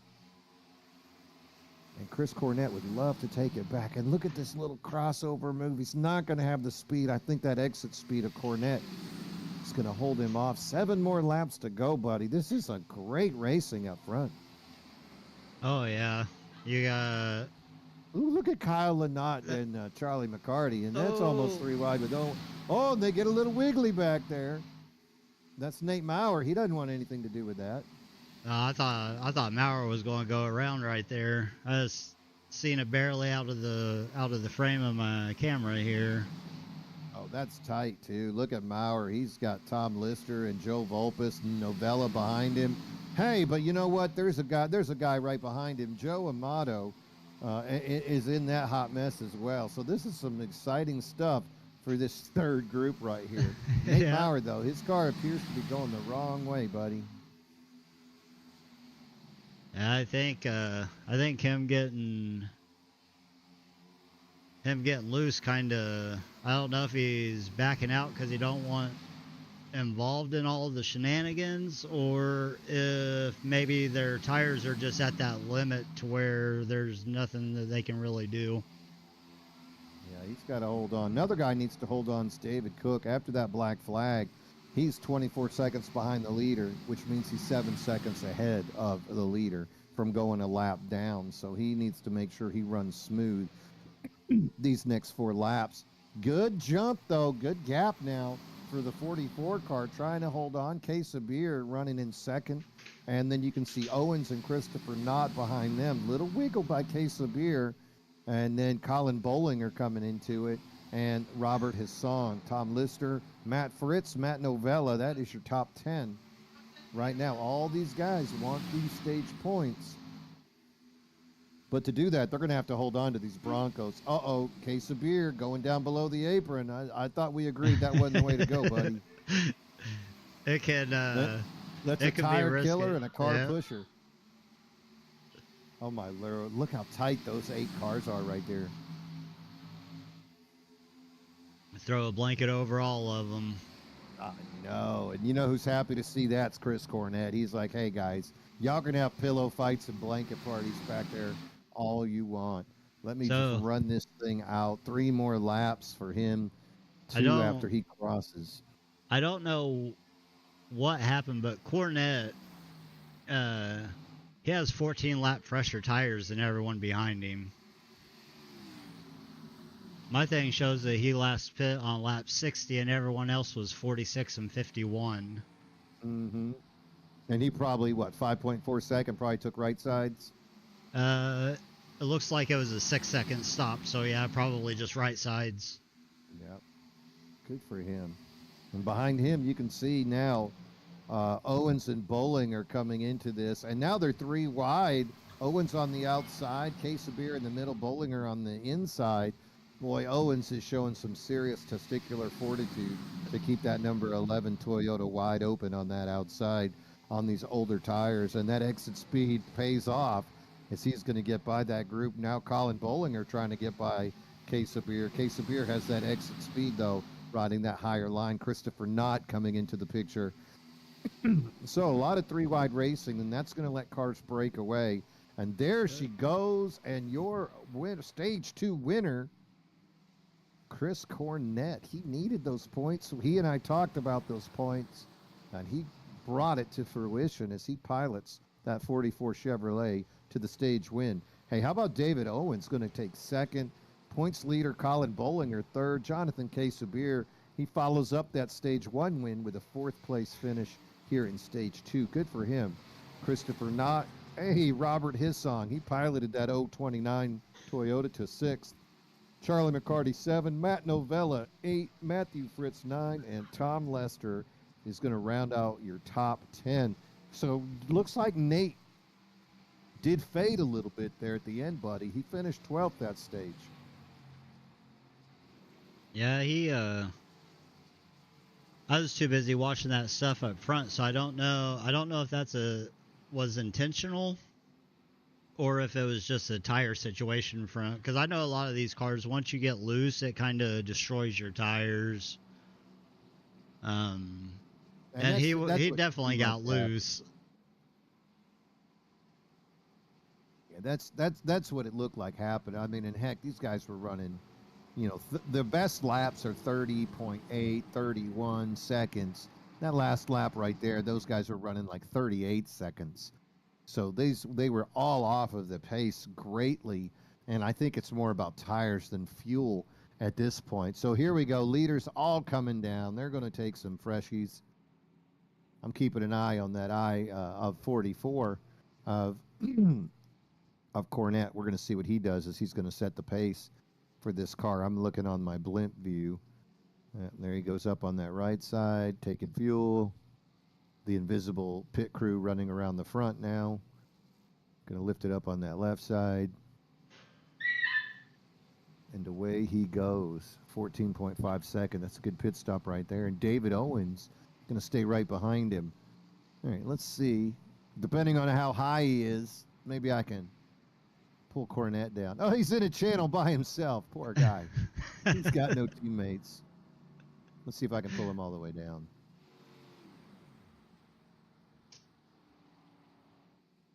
You know what I hear? I already hear clutching and shutting the engine off. They're doing those tricks, aren't they? I think so.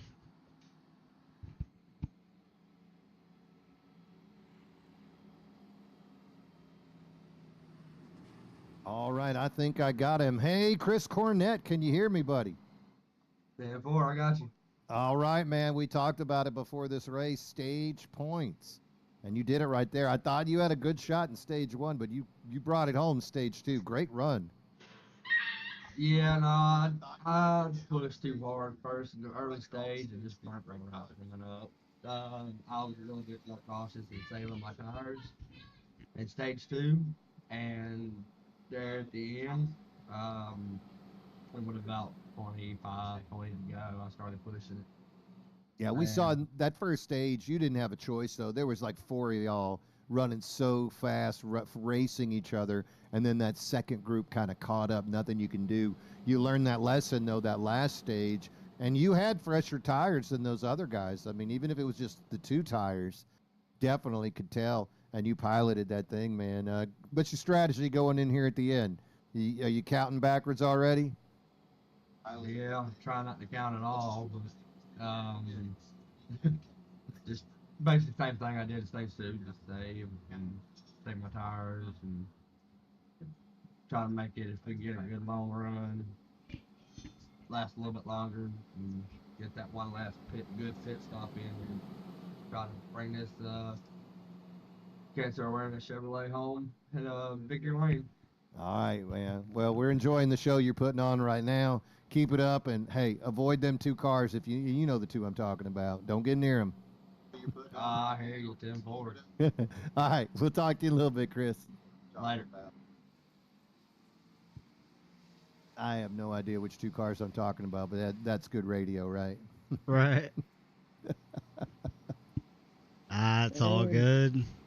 I am slowly moving him back up. Oh, where'd he go?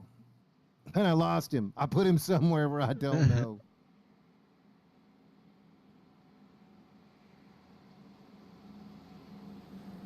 Oh, he moved himself. Okay, thank God.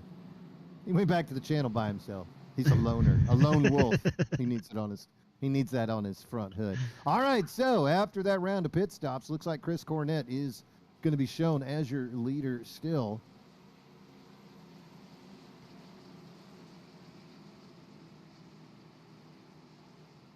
We're going to have Owens on the outside, and then Bollinger on the row 2 on the inside, and then Case of Beer on the outside of row 2.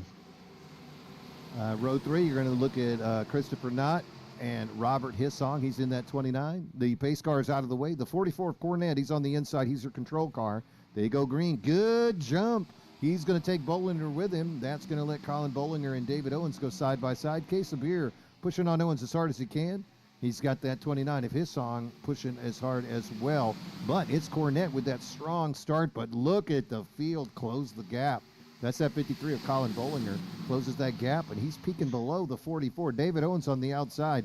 Hey, I'll tell you what, Owens was running really strong at the end of that last race. I think this is tires. I think Chris Cornette basically just told us that he's going to be watching them tires, and he did not want to fight, and he just let Bollinger go right on by. What do you think? I think so. If If he I'm got in burned in stage 1, right? yeah, if I'm in the strategy of saving tires right now, I don't really care who's passing me at the moment. I don't want to drop all the way to the back per se, but I also don't want to fight anyone too hard because I don't want to burn the tires up too early. No, because then you're in wreck mode. Oh, speaking of wreck mode, the 56, the 69, and the 50 all together. Oh no, the 56 and the 69 looked like they got together and they caught up Charlie McCarty. Let's take another look at that. That was So the 56 is the car in the middle. You can see him. He's that black and yellow. You can see the 50 on the outside. Oh, wrong button. Here comes the 69 comes up. Looks like he pinches the 56 and the 50. Oh, he's having a T-bone steak tonight. He's getting a double T-bone. Look at that. I think they just ran out of room. Everyone was really tight. I think I might have rewound it too far. Now you're in the perfect spot right there. You can see on the inside that black and white yellow car. That's the 56 of Novella. And you can see the 69 just kind of cruise on up. They get hooked. 56 turns to 69. 56 goes in and hits the 50. And it's a double T-bone steak for Charlie McCarty right there. I'm more of a ribeye guy myself, but hey, I never turned down a T-bone. Hopefully not too much damage. It looked like McCarty did slam on those brakes as fast as he could. I'm looking at McCarty right now. He is into the pits for a little bit of repair. And it looks like McCarty's actually going to get an EOL.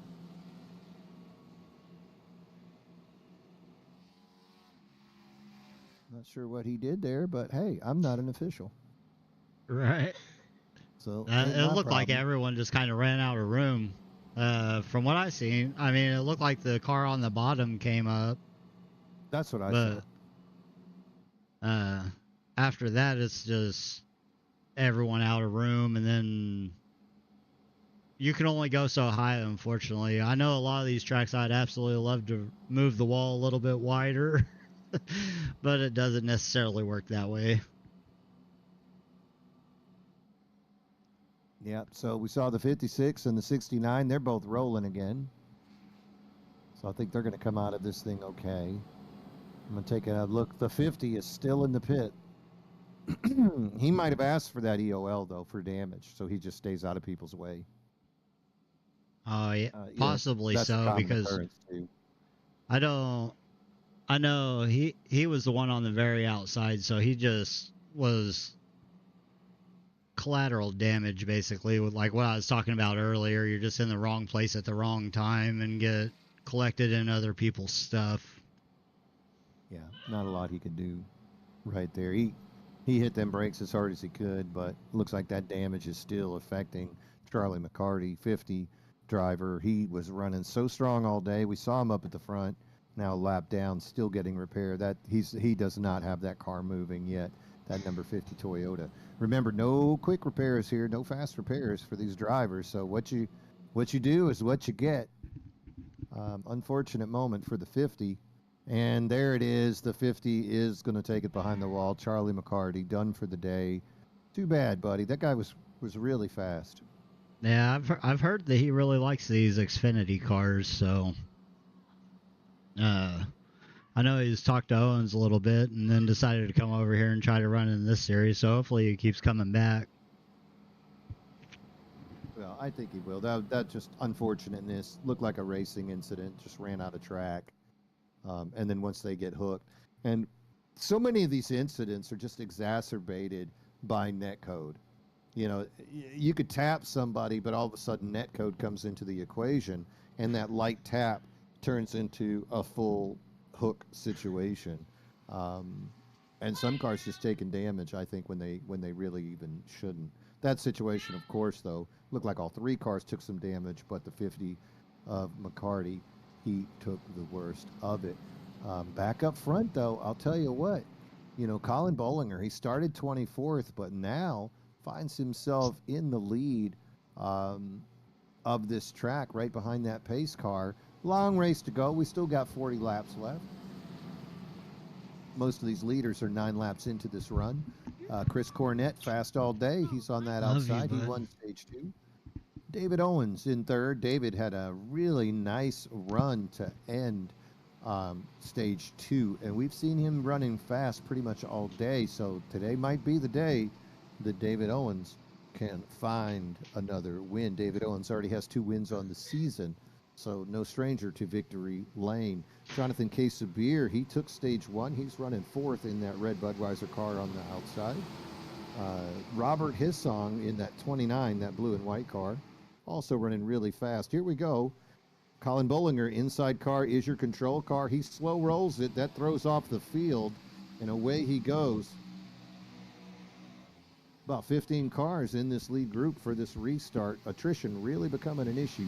David Owens down on that outside. He on that inside. He's running side by side with the 44 of Cornett, giving the 53 an opportunity to pull away. Good speed by Owens down on that inside, staying side by side with Cornett. I wonder how much that dirty air affected Cornett since he was behind Bollinger. Ooh, little wiggles by Owens, going to cost him some speed. Cornett's going to cut down below. Contact, looks like Cook making contact with the 029. Everybody's okay. We're still rolling, but that was a scary moment, buddy. I think we're just going to see the aggression level kick up from here. Oh, if I'm out there and I've still survived this far, I should win. Right. Especially if we see any more cautions, and I really don't think we're done with the cautions yet. No, because these cars are loose, and I don't know if it's just because this restart and the tires cooled off and they haven't heated up to the proper temperature yet. But look at Owens. I mean, Owens was in second. He wiggled and fell back to 4th, and now he's back to 2nd. So Owens has got the engine right now to make this happen. The question is, does he have the tires? So Owens is in 2nd. He's 0.4 of a second behind your leader, Colin Bollinger. Chris Cornett behind him and Casabir, the 2 stage winners. They're trying to figure something out. So those top 4 cars right now looking like they're running on a rail. Matt Tucker's starting to come into this again. Tucker, who looked so good in that first stage, got caught up in a little bit of foolishness and faded away. So I think all 5 of these top 5 cars are people to look at. Casabir fading a little bit, but again, with this track, buddy, Cornett gave us that little insight. Everybody's thinking about tires already, just as much as gas. Yeah, I think if there's 2 different strategies that can play out. One of them is it goes green from here, in which case you're worried about tires. And then you have the other side of the camp that thinks that there's going to be another caution, in which you're not really worried about tires. So these guys that are driving hard, I think they are in the camp of there's going to be another caution, so get what I can now. And the guys that may be falling back may think that this goes green from here. If that makes any sense whatsoever. It does, and I'm in the camp of there's probably going to be another wreck, especially this close towards the end of the race. A driver like David Cook, he's back there battling for 10th place right now with Tommy Fox, and then Robert Hissong in the 029 is right there battling with them as well. All those cars were wiggling. So you got to wonder how long it's going to be until that wiggle becomes a push, and then that push becomes contact. Another guy, Nate Maurer, in 7th place right now. You know, we saw Nate getting loose earlier when his tires wore out. Nate is on 4 freshies, but he's 16 laps into those freshies. Really thinking, though, especially the bigger name guys, I bet that they're doing a lot of tire management right now to make sure that they have that opportunity. Such a fine line, like you said. Will there be a wreck, or is this what I got for the rest of the race? Either way, you do not want to fall out of the top 7 right now. I think about as far back as you want to go is where that number 8 of Andrew Bolander is. If you're any further back than Bolander, It's going to be really tough to make that up. Yeah, the further back you put yourself, you're kind of digging a hole in a way, and if you are putting yourself that far back, you definitely want to. You're hoping that it goes green because you're going to benefit at the end. The guys that are driving the wheels off their car right now to maintain their position, if it goes green, they're definitely going to be the ones that pay the price in the end. It's a super fine line, and there's no right answer, and it's so hard to pick it's extremely difficult to pick the right way to go. Yeah, because it's going to be so easy to be wrong. But I'm seeing now in that third group back, those guys are still bunched up pretty tight. I'm talking about Matt Novella, Robert Hissong, Aaron Espy, Tom Lester, Scott Estep. Those guys are really tight coming around this track. So if there was another incident, I'm not going to be surprised. Dave Kirkpatrick also in there, the 27. He's a few laps down, so we don't even know how much damage that car has taken. The 07 of Tom Lister is in there. So you're talking about cars that we've seen take damage. Speaking of damaged cars, there's the 28 of Joe Amato cruising around the bottom there. Nice to see him picking daisies on that infield. So all of these cars could get loose. Look at Lister right there. You saw him wiggle all the way down to the bottom of the apron. Oh, and this just in. David Cook parked at the 71. Too much damage. And that is going to hurt his championship chase, unfortunately for him. David Cook out of the race. I didn't even see what happened. Oh, I know. He got that black flag for that start. Mm-hmm. And then that put him in the soup. Yeah. Well, still got 28 laps to go. Colin Bollinger, he is your current chase leader, and he's got a nice 1 second lead over David Owens. Owens and Cornette running side by side. They still can't figure out who's going to lead between the two of them, and that's exactly what Colin Bollinger wants to see. Bollinger's up front. He's got that fresh air. He can run his favorite line and maybe try to mitigate that tire wear, while these other guys behind him are just fighting for position and wearing out their tires. Behind that, you can see Matt Tucker and Jonathan K. Sabir. They're your next two cars coming up. Joe Volpus, Nate Maurer, Matt Fritz, Andrew Bolander. And then there is a gap behind him. Bolander starting to fall off that pace, and then Tommy Fox. And that's going to round out your top 10. Good run for Tommy. Good to see him up there in that top 10. Yeah, it'll be interesting to see. Like, I still don't. Surely they got to make a green flag stop if it goes green from here, do you think? I think they got to. They're 23 laps into this run, and they got 26 more laps to go. Look at this tight racing right now. I'm looking at the 971 of Maurer, and he's got Joe Volpus and Andrew Bolander. Those cars are really close. You can see 4 cars, as also the 95 of Matthew Fritz coming into the picture. Fritz, a part-time driver, but again, top 4 driver in the points over on Wednesday nights. And here comes Joe Amato. He's 100 laps down, but he's going to make it interesting on those fresh tires. He has those fresh tires, so he's just going to slice through everyone. He's like, hey, I'm going to make it 3 wide just because. And he's going to give Joe Volpus a little tap. Remember, him and Volpus got together earlier. Volpus was in the back.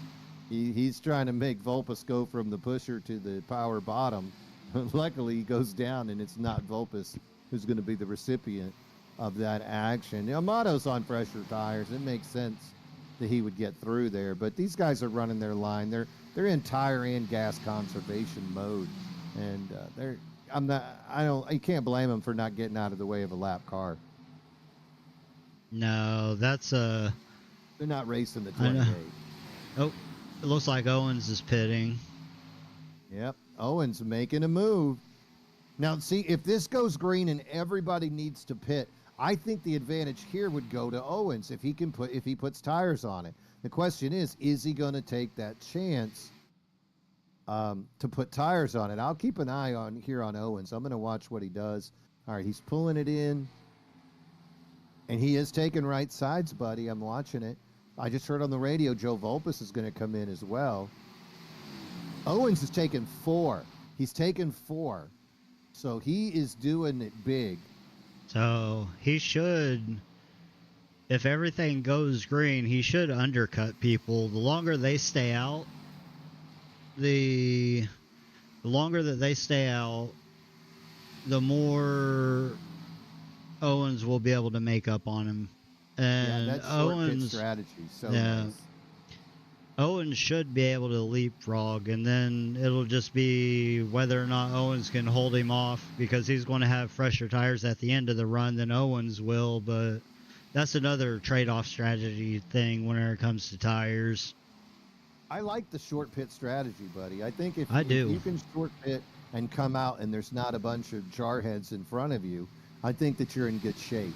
Now, if you come back out of the pits and all the lap cars are in your way, then then you got issues. But right now I'm looking at Owens, and he is cutting through traffic, doing a great job. Of course, he's 1 lap down.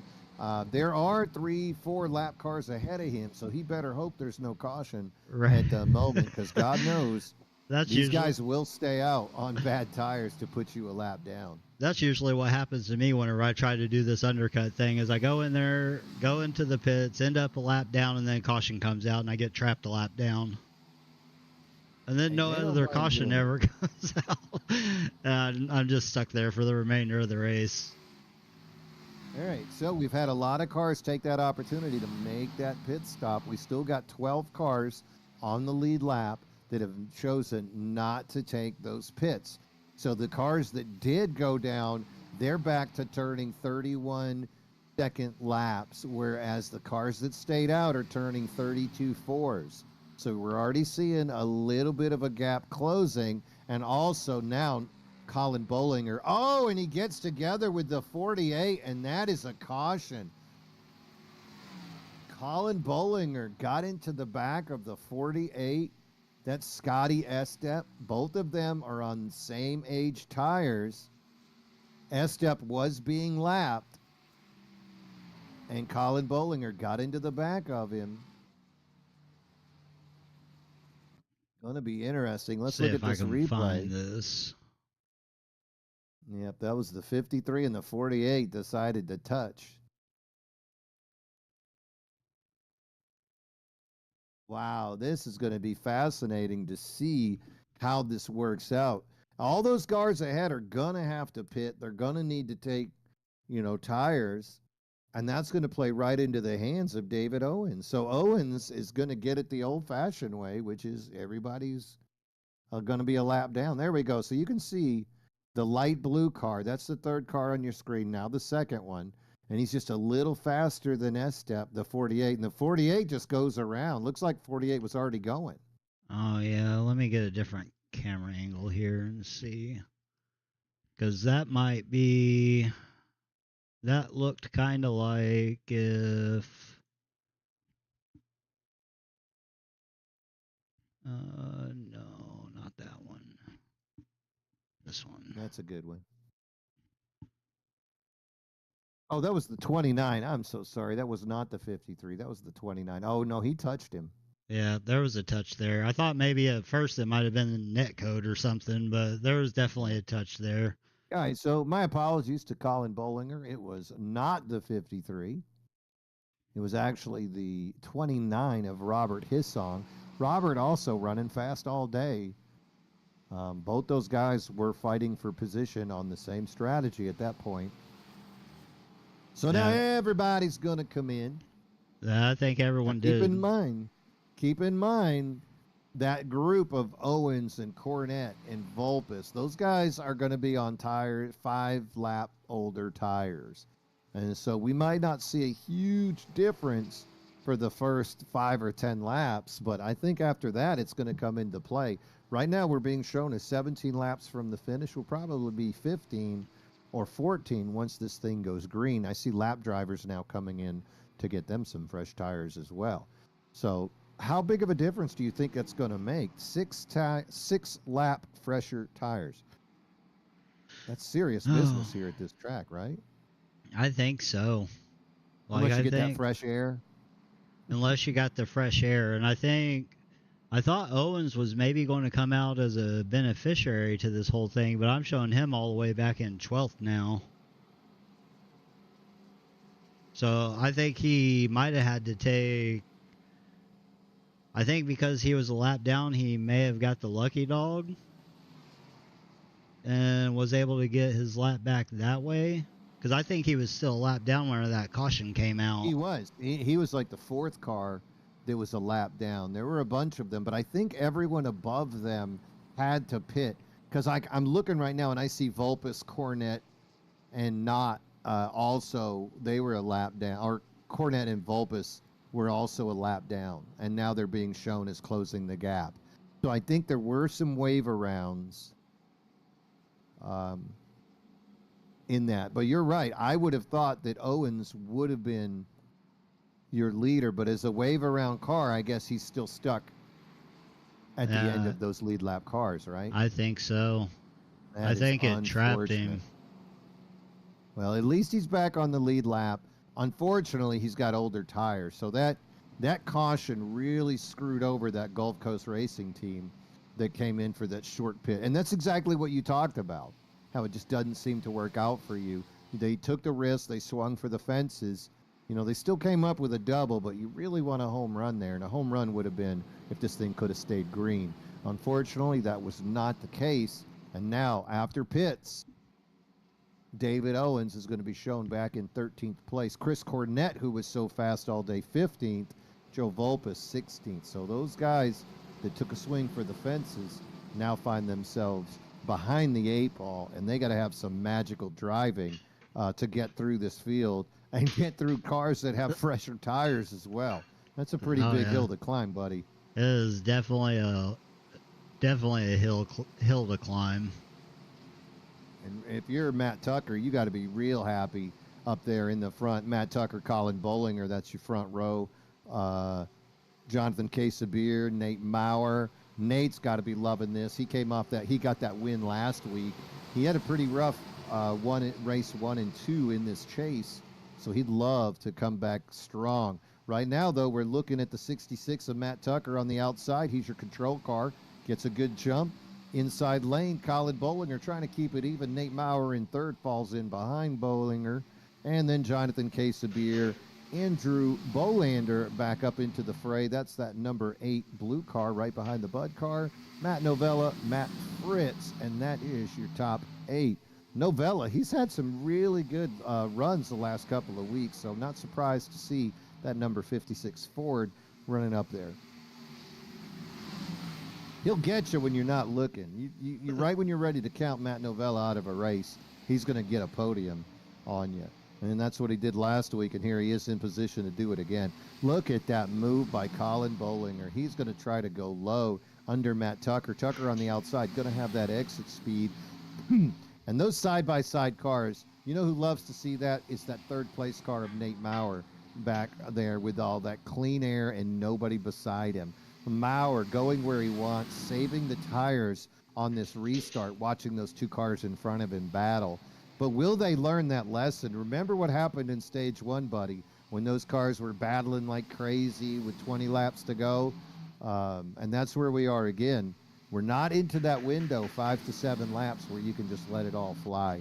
So these guys got to be cautious. But on the other hand, that clean air is worth the risk.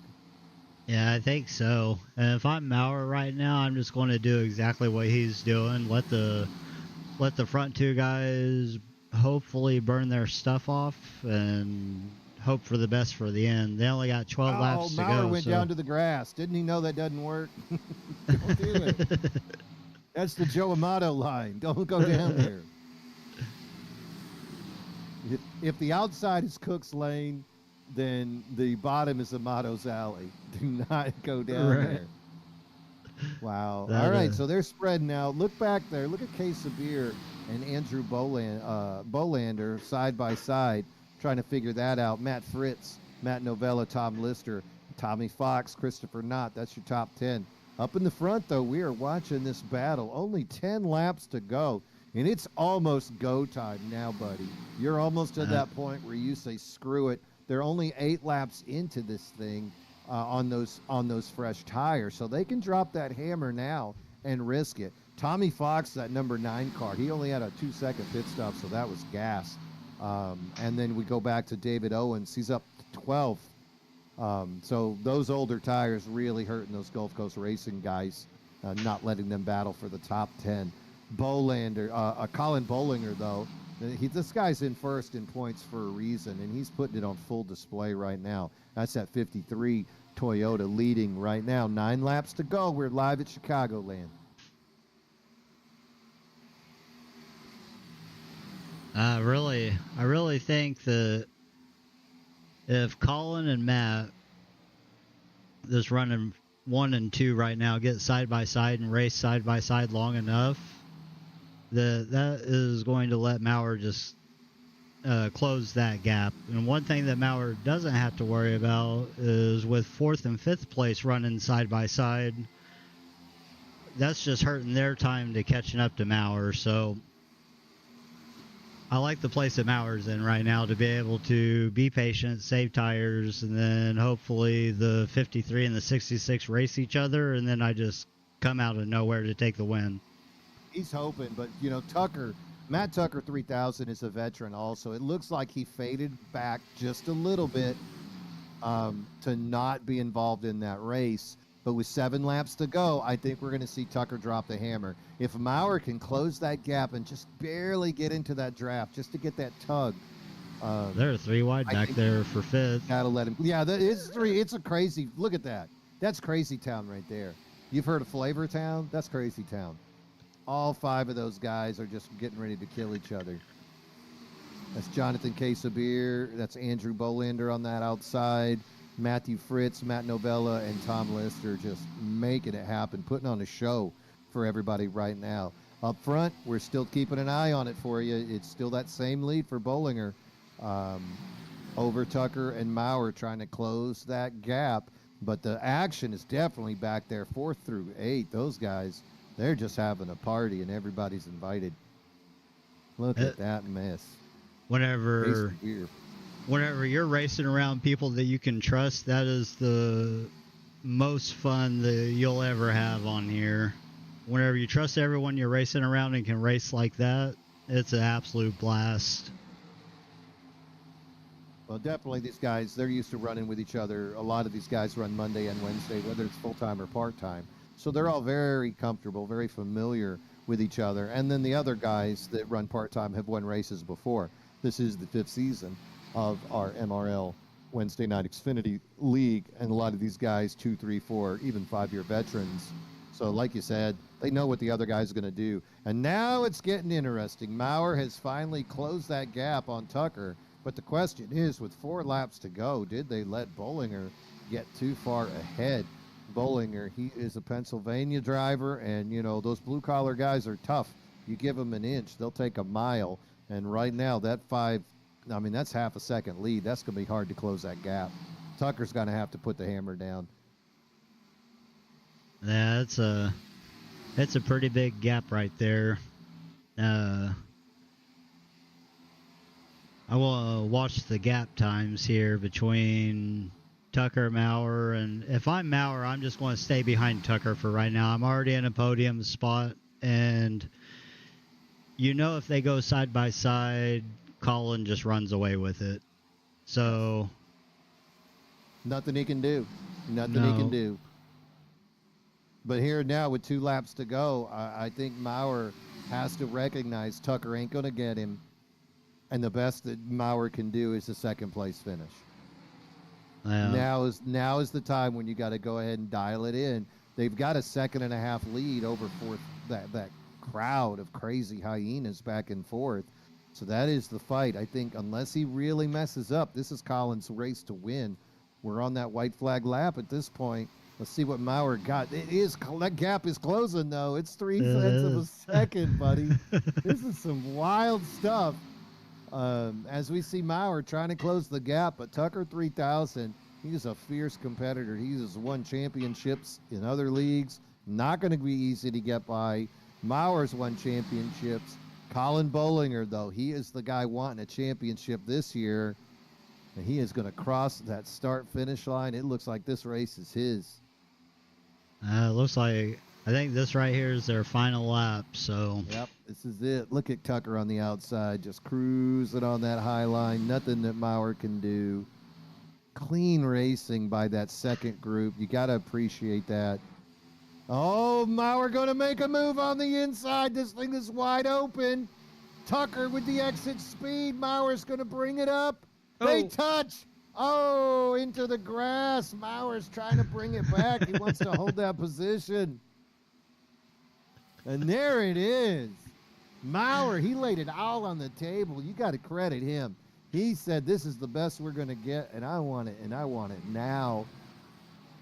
It's my money, and I want it now. But J.G. Wentworth did not take his phone call, and instead it's going to be Matt Tucker holding on. What a race, buddy. It was just like you said, man, about that tire wear and getting caught in that soup. Are you psychic, or do you got a crystal ball over there?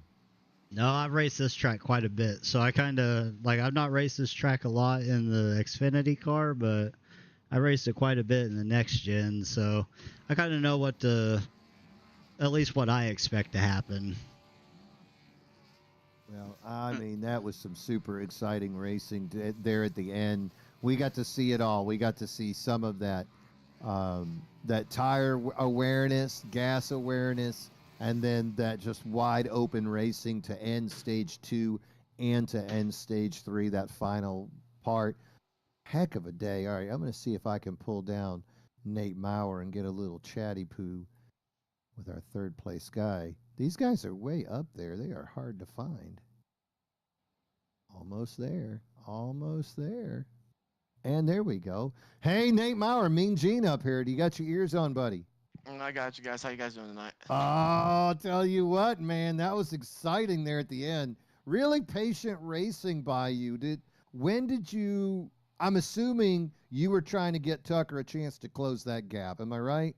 That was my only hope. I don't even know. Some guy named Matthew Fritz kind of ran me over in the beginning of the race a couple times. Gave me 46 seconds of damage. Chose to go to the back of the field, get that fixed there for that final stage, and drove up through. I mean, I run apps. I seen Colin's time. I was looking at my time. I was like, dude, I think I can. If we get a long run there at the end, I think I can, battle him for the win. Hats off to him though, man. He's doing good. I know he's winning this championship because I had to do a starting part a couple weeks ago. But the dude's being consistent. That's how I win the championships in here. Just so what I gotta do is just stay consistent and race smart, and he races smart. Yeah, I just kind of let Matt Tucker get the Colin there. I'm not good on short runs. I was like, I'm just gonna let Matt go. I should have probably raced him a little bit. I should have pushed a little bit harder maybe because I was really reeling. I don't know. I mean, Colin could have just been laying off a little bit too. Who knows? But Well, it was a I fun think race. all of you guys saw what happened in stage 1. Stage 1, that top group ran real hard, and then they got ate up. It seemed like the window to go fast was what, maybe 5 to 7 laps where you could really just push it and not worry about the tires. At what point, though, did you decide I'm racing Matt for second? Colin is gone because you got really aggressive there at the end. Last 2 laps, and then I don't know. I mean, never had a problem with him before. Maybe I have. I don't know. Maybe he's had a problem with me. He wants to door me coming off of 4, but it is what it is. But it was the last turn, though. Right? I know it is. I know. I don't do that to guys. I try to be clean and everything, but it is what it is, dude. You did wreck somebody in the stage a couple weeks ago. Yeah, I mean that's been kind of already talked about, Tuck, but that's all right. But everything from my perspective looked pretty clean. I mean, especially coming out of the last turn of the race. If you're not hitting doors, you're not trying to win. Monday I talked a lot about drivers that were a little bit too conservative, and I'd rather see a little bit of banging than to just accept getting pushed back. And that's why you guys are fighting for championships, is because both of you and many other drivers, rightfully so, will put your cars into those positions that might cause contact, but those are the same positions that make you guys win. Nate, really strong run. It was really fun to watch. I appreciated your patience, and I love the last 2 laps that you and Matt gave us there. Nate Maurer, you're back. I wouldn't roll this thing up if Colin has a bad week with a 34 car field. He could find himself in the same position that you were. Anybody want to give a shout out before you go, Nate? Problem is right now I'm working out of town, so I drive 3 hours home right now just to race. Just to drive 3 hours right back to my hotel room. So oh my, that's it's kind of dedication. tiring. It's kind of tiring, but you big need a shout out to you driver. guys. Yeah, I do.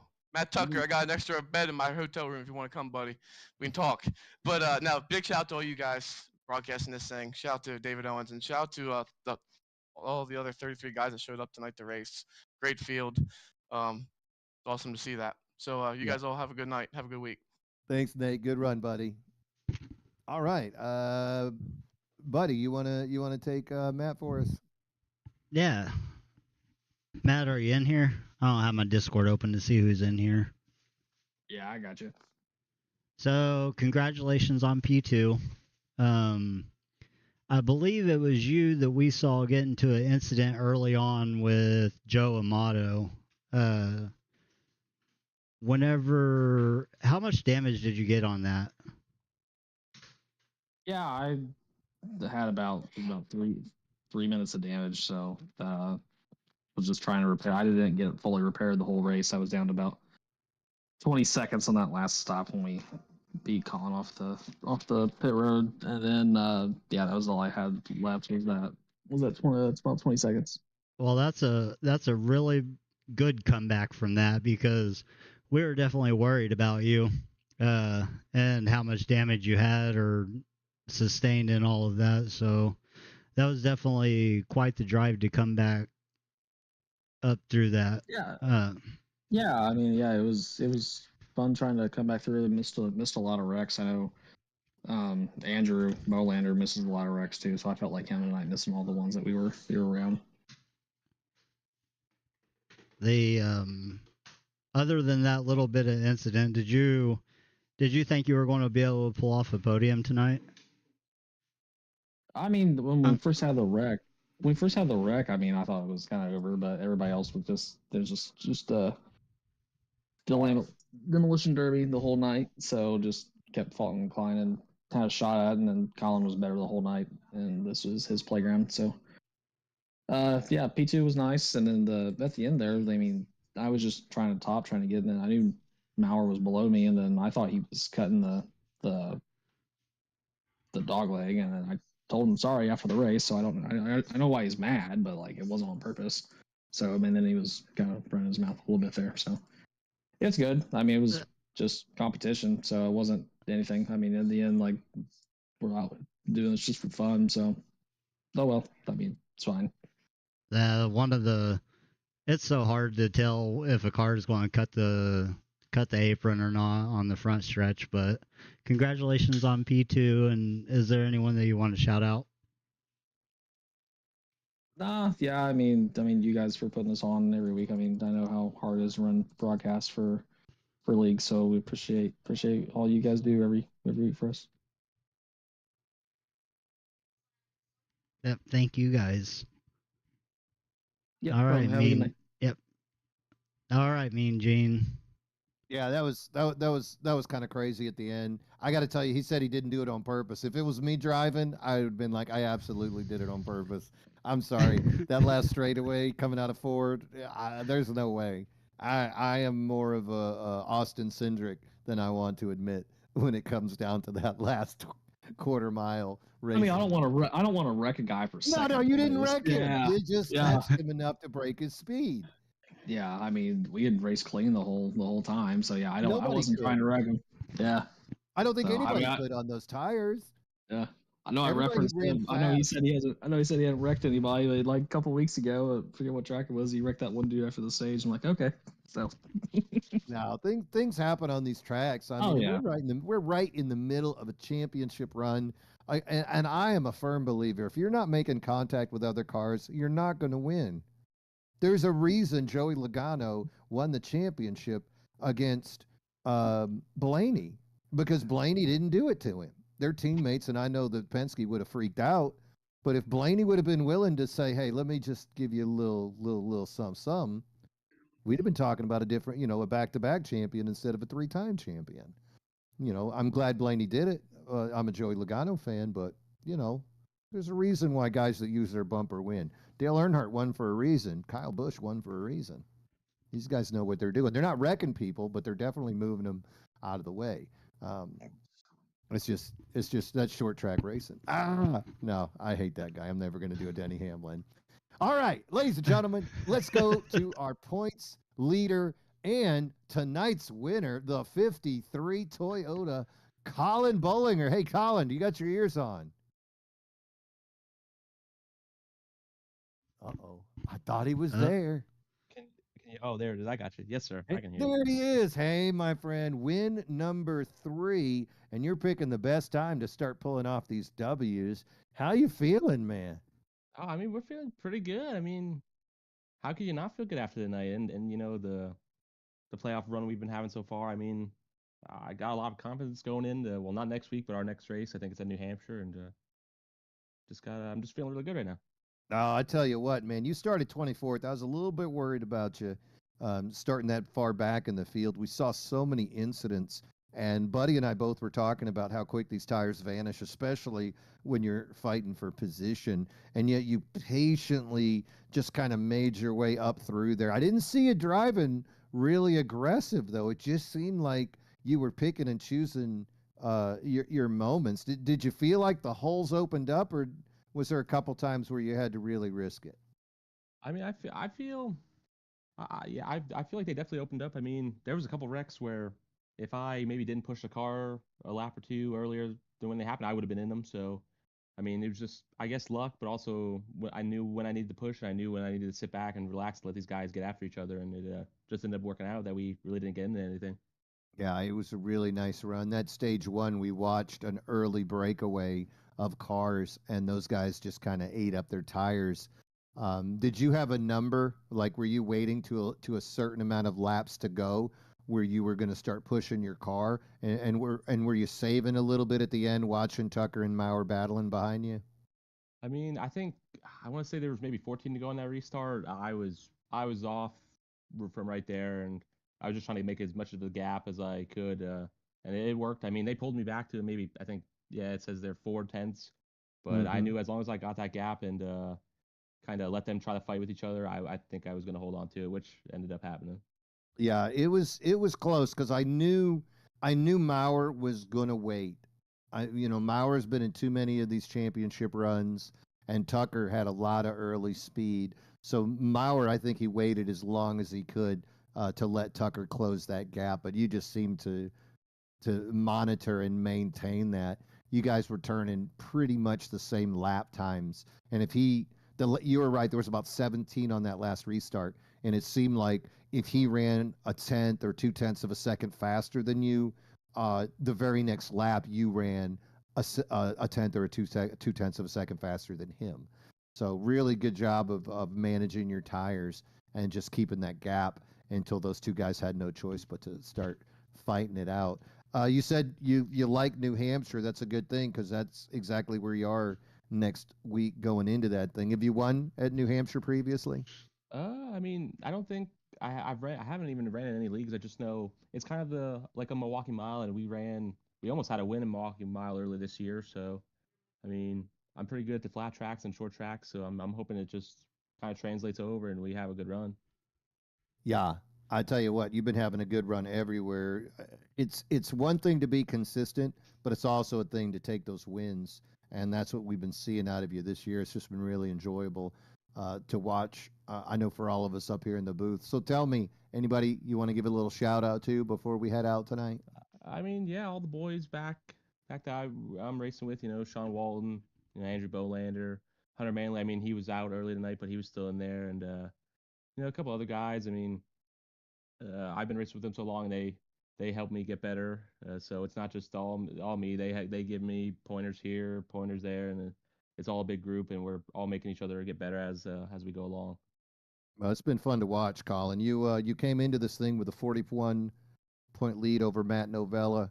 Chris Cornett's strong run today to take over second, but you got a 57-point lead with three races to go in this season. I tell you what, strong run in New Hampshire, you're going to start to put this thing out of perspective for those other guys. This is Colin Bollinger. He is your number 53 Toyota, fourth win of the season here tonight at Chicagoland. Thank you so much, Colin. Have a good night, my friend. You have earned it. You too, guys. Well, I tell you what, buddy, that was a hell of a race, man. We saw some wrecks, and we saw tire strategy, we saw fuel strategy, and yet at the end of all those runs, we saw what that was what 17 laps, right? Yeah, it was 17 laps there at the end. I kind of forgot to pull up the results for that race, but we did have Colin in first, Matt Tucker in second, Nate Maurer in third. Bolander finished fourth, Fred Lester fifth, Matthew Fritz sixth, Matt Novella seventh, eighth was Tommy Fox, ninth was Jonathan Casabier, and 10th was Nicholas Don Francesco. Yep. So Case of Beer did fall back a little bit. Remember, he was in that second group that was racing so hard, that 2 through 9 group, and I think it just kind of cost him his tires. And that proves it because remember, Tommy Fox was running in 10th, so he actually chased down that group and was able to get by Case of Beer and Don Francesco. So good closing finish there for Tommy Fox to finish 8th and catch those two guys. Really good racing today. I know that this track is compared to some other ones, but I really like the banking here at Chicagoland, and I love that it seemed like they were able to run a little bit longer on that outside lane. And that inside lane, buddy, that just seemed to punish people, didn't it? Oh, it did. The inside lane is definitely good as long as you're not overdriving it. And then, like some of the drivers was talking about the car getting tight on exit. There's a really fine balance in taking care of your tires, running the bottom, and you can burn off your tires just as fast as running the top if you're not running the bottom right. Yeah, seems like there's just that fine medium as far as this track goes. Multiple lanes that you could run, but there was only one way to run it to victory lane, and Colin Bollinger showing that to us tonight. So Colin is going to be your points leader, 47 points ahead of Chris Cornett. David Owens holds that third place position. Matt Novella drops 2 spots. He is fourth, and Nate Maurer fifth, 72 points behind the leader. So Nate is actually going to lose 4 points in this championship run. Remember, Nate was our regular season champion. So waiting to see what Nate can do next week at New Hampshire as well. And loved that fiery exchange between Matt Tucker 3000 and Nate Maurer. Can't wait to see these two guys get together. And then they'll probably be best friends by the time we get to Talladega and draft with each other. Right, buddy? Oh, yeah. You always got to have friends going into Talladega. I mean, that's how it goes, right? Like you're fiery, angry at each other, then you have a little talk, and then you're best friends, and then you get on a short track, and then you hate each other again. Yeah. New Hampshire is one of those rough tracks, so it'll be interesting to see how it plays out next week. How they make it happen. Can't wait to see it. And we will be there covering all that action for you guys at home. Hey, remember, go ahead and hit like, hit subscribe, tell your friends, tell your neighbors, tell your parents, tell your kids. Heck, if they're your kids, make them watch it. They don't have a choice. They'll be grounded, no video games. MRL, Wednesday Night Xfinity. It has been so much fun. Thank you so much for joining us. I am Mean Gene Money. I have got my tag team partner, Buddy Sully. Buddy winning on Monday, by the way. Congratulations. Oh, it wasn't this Monday. No, I didn't win Monday. I won Roval the Monday before. That's right. You won Roval 2 Mondays ago. Yeah. Right. These are my old notes, but still up there chasing up in that points on Monday. So, Buddy, one of our top competitors in our Monday Night League. Thank you so much for jumping in today and making this broadcast happen. Next week, we will be at New Hampshire. Come join us then. We are Monday and Wednesday live every time. Come check us out. Mean Gene Money giving you the sign off. And as always, ladies and gentlemen, bottoms up and hammer down.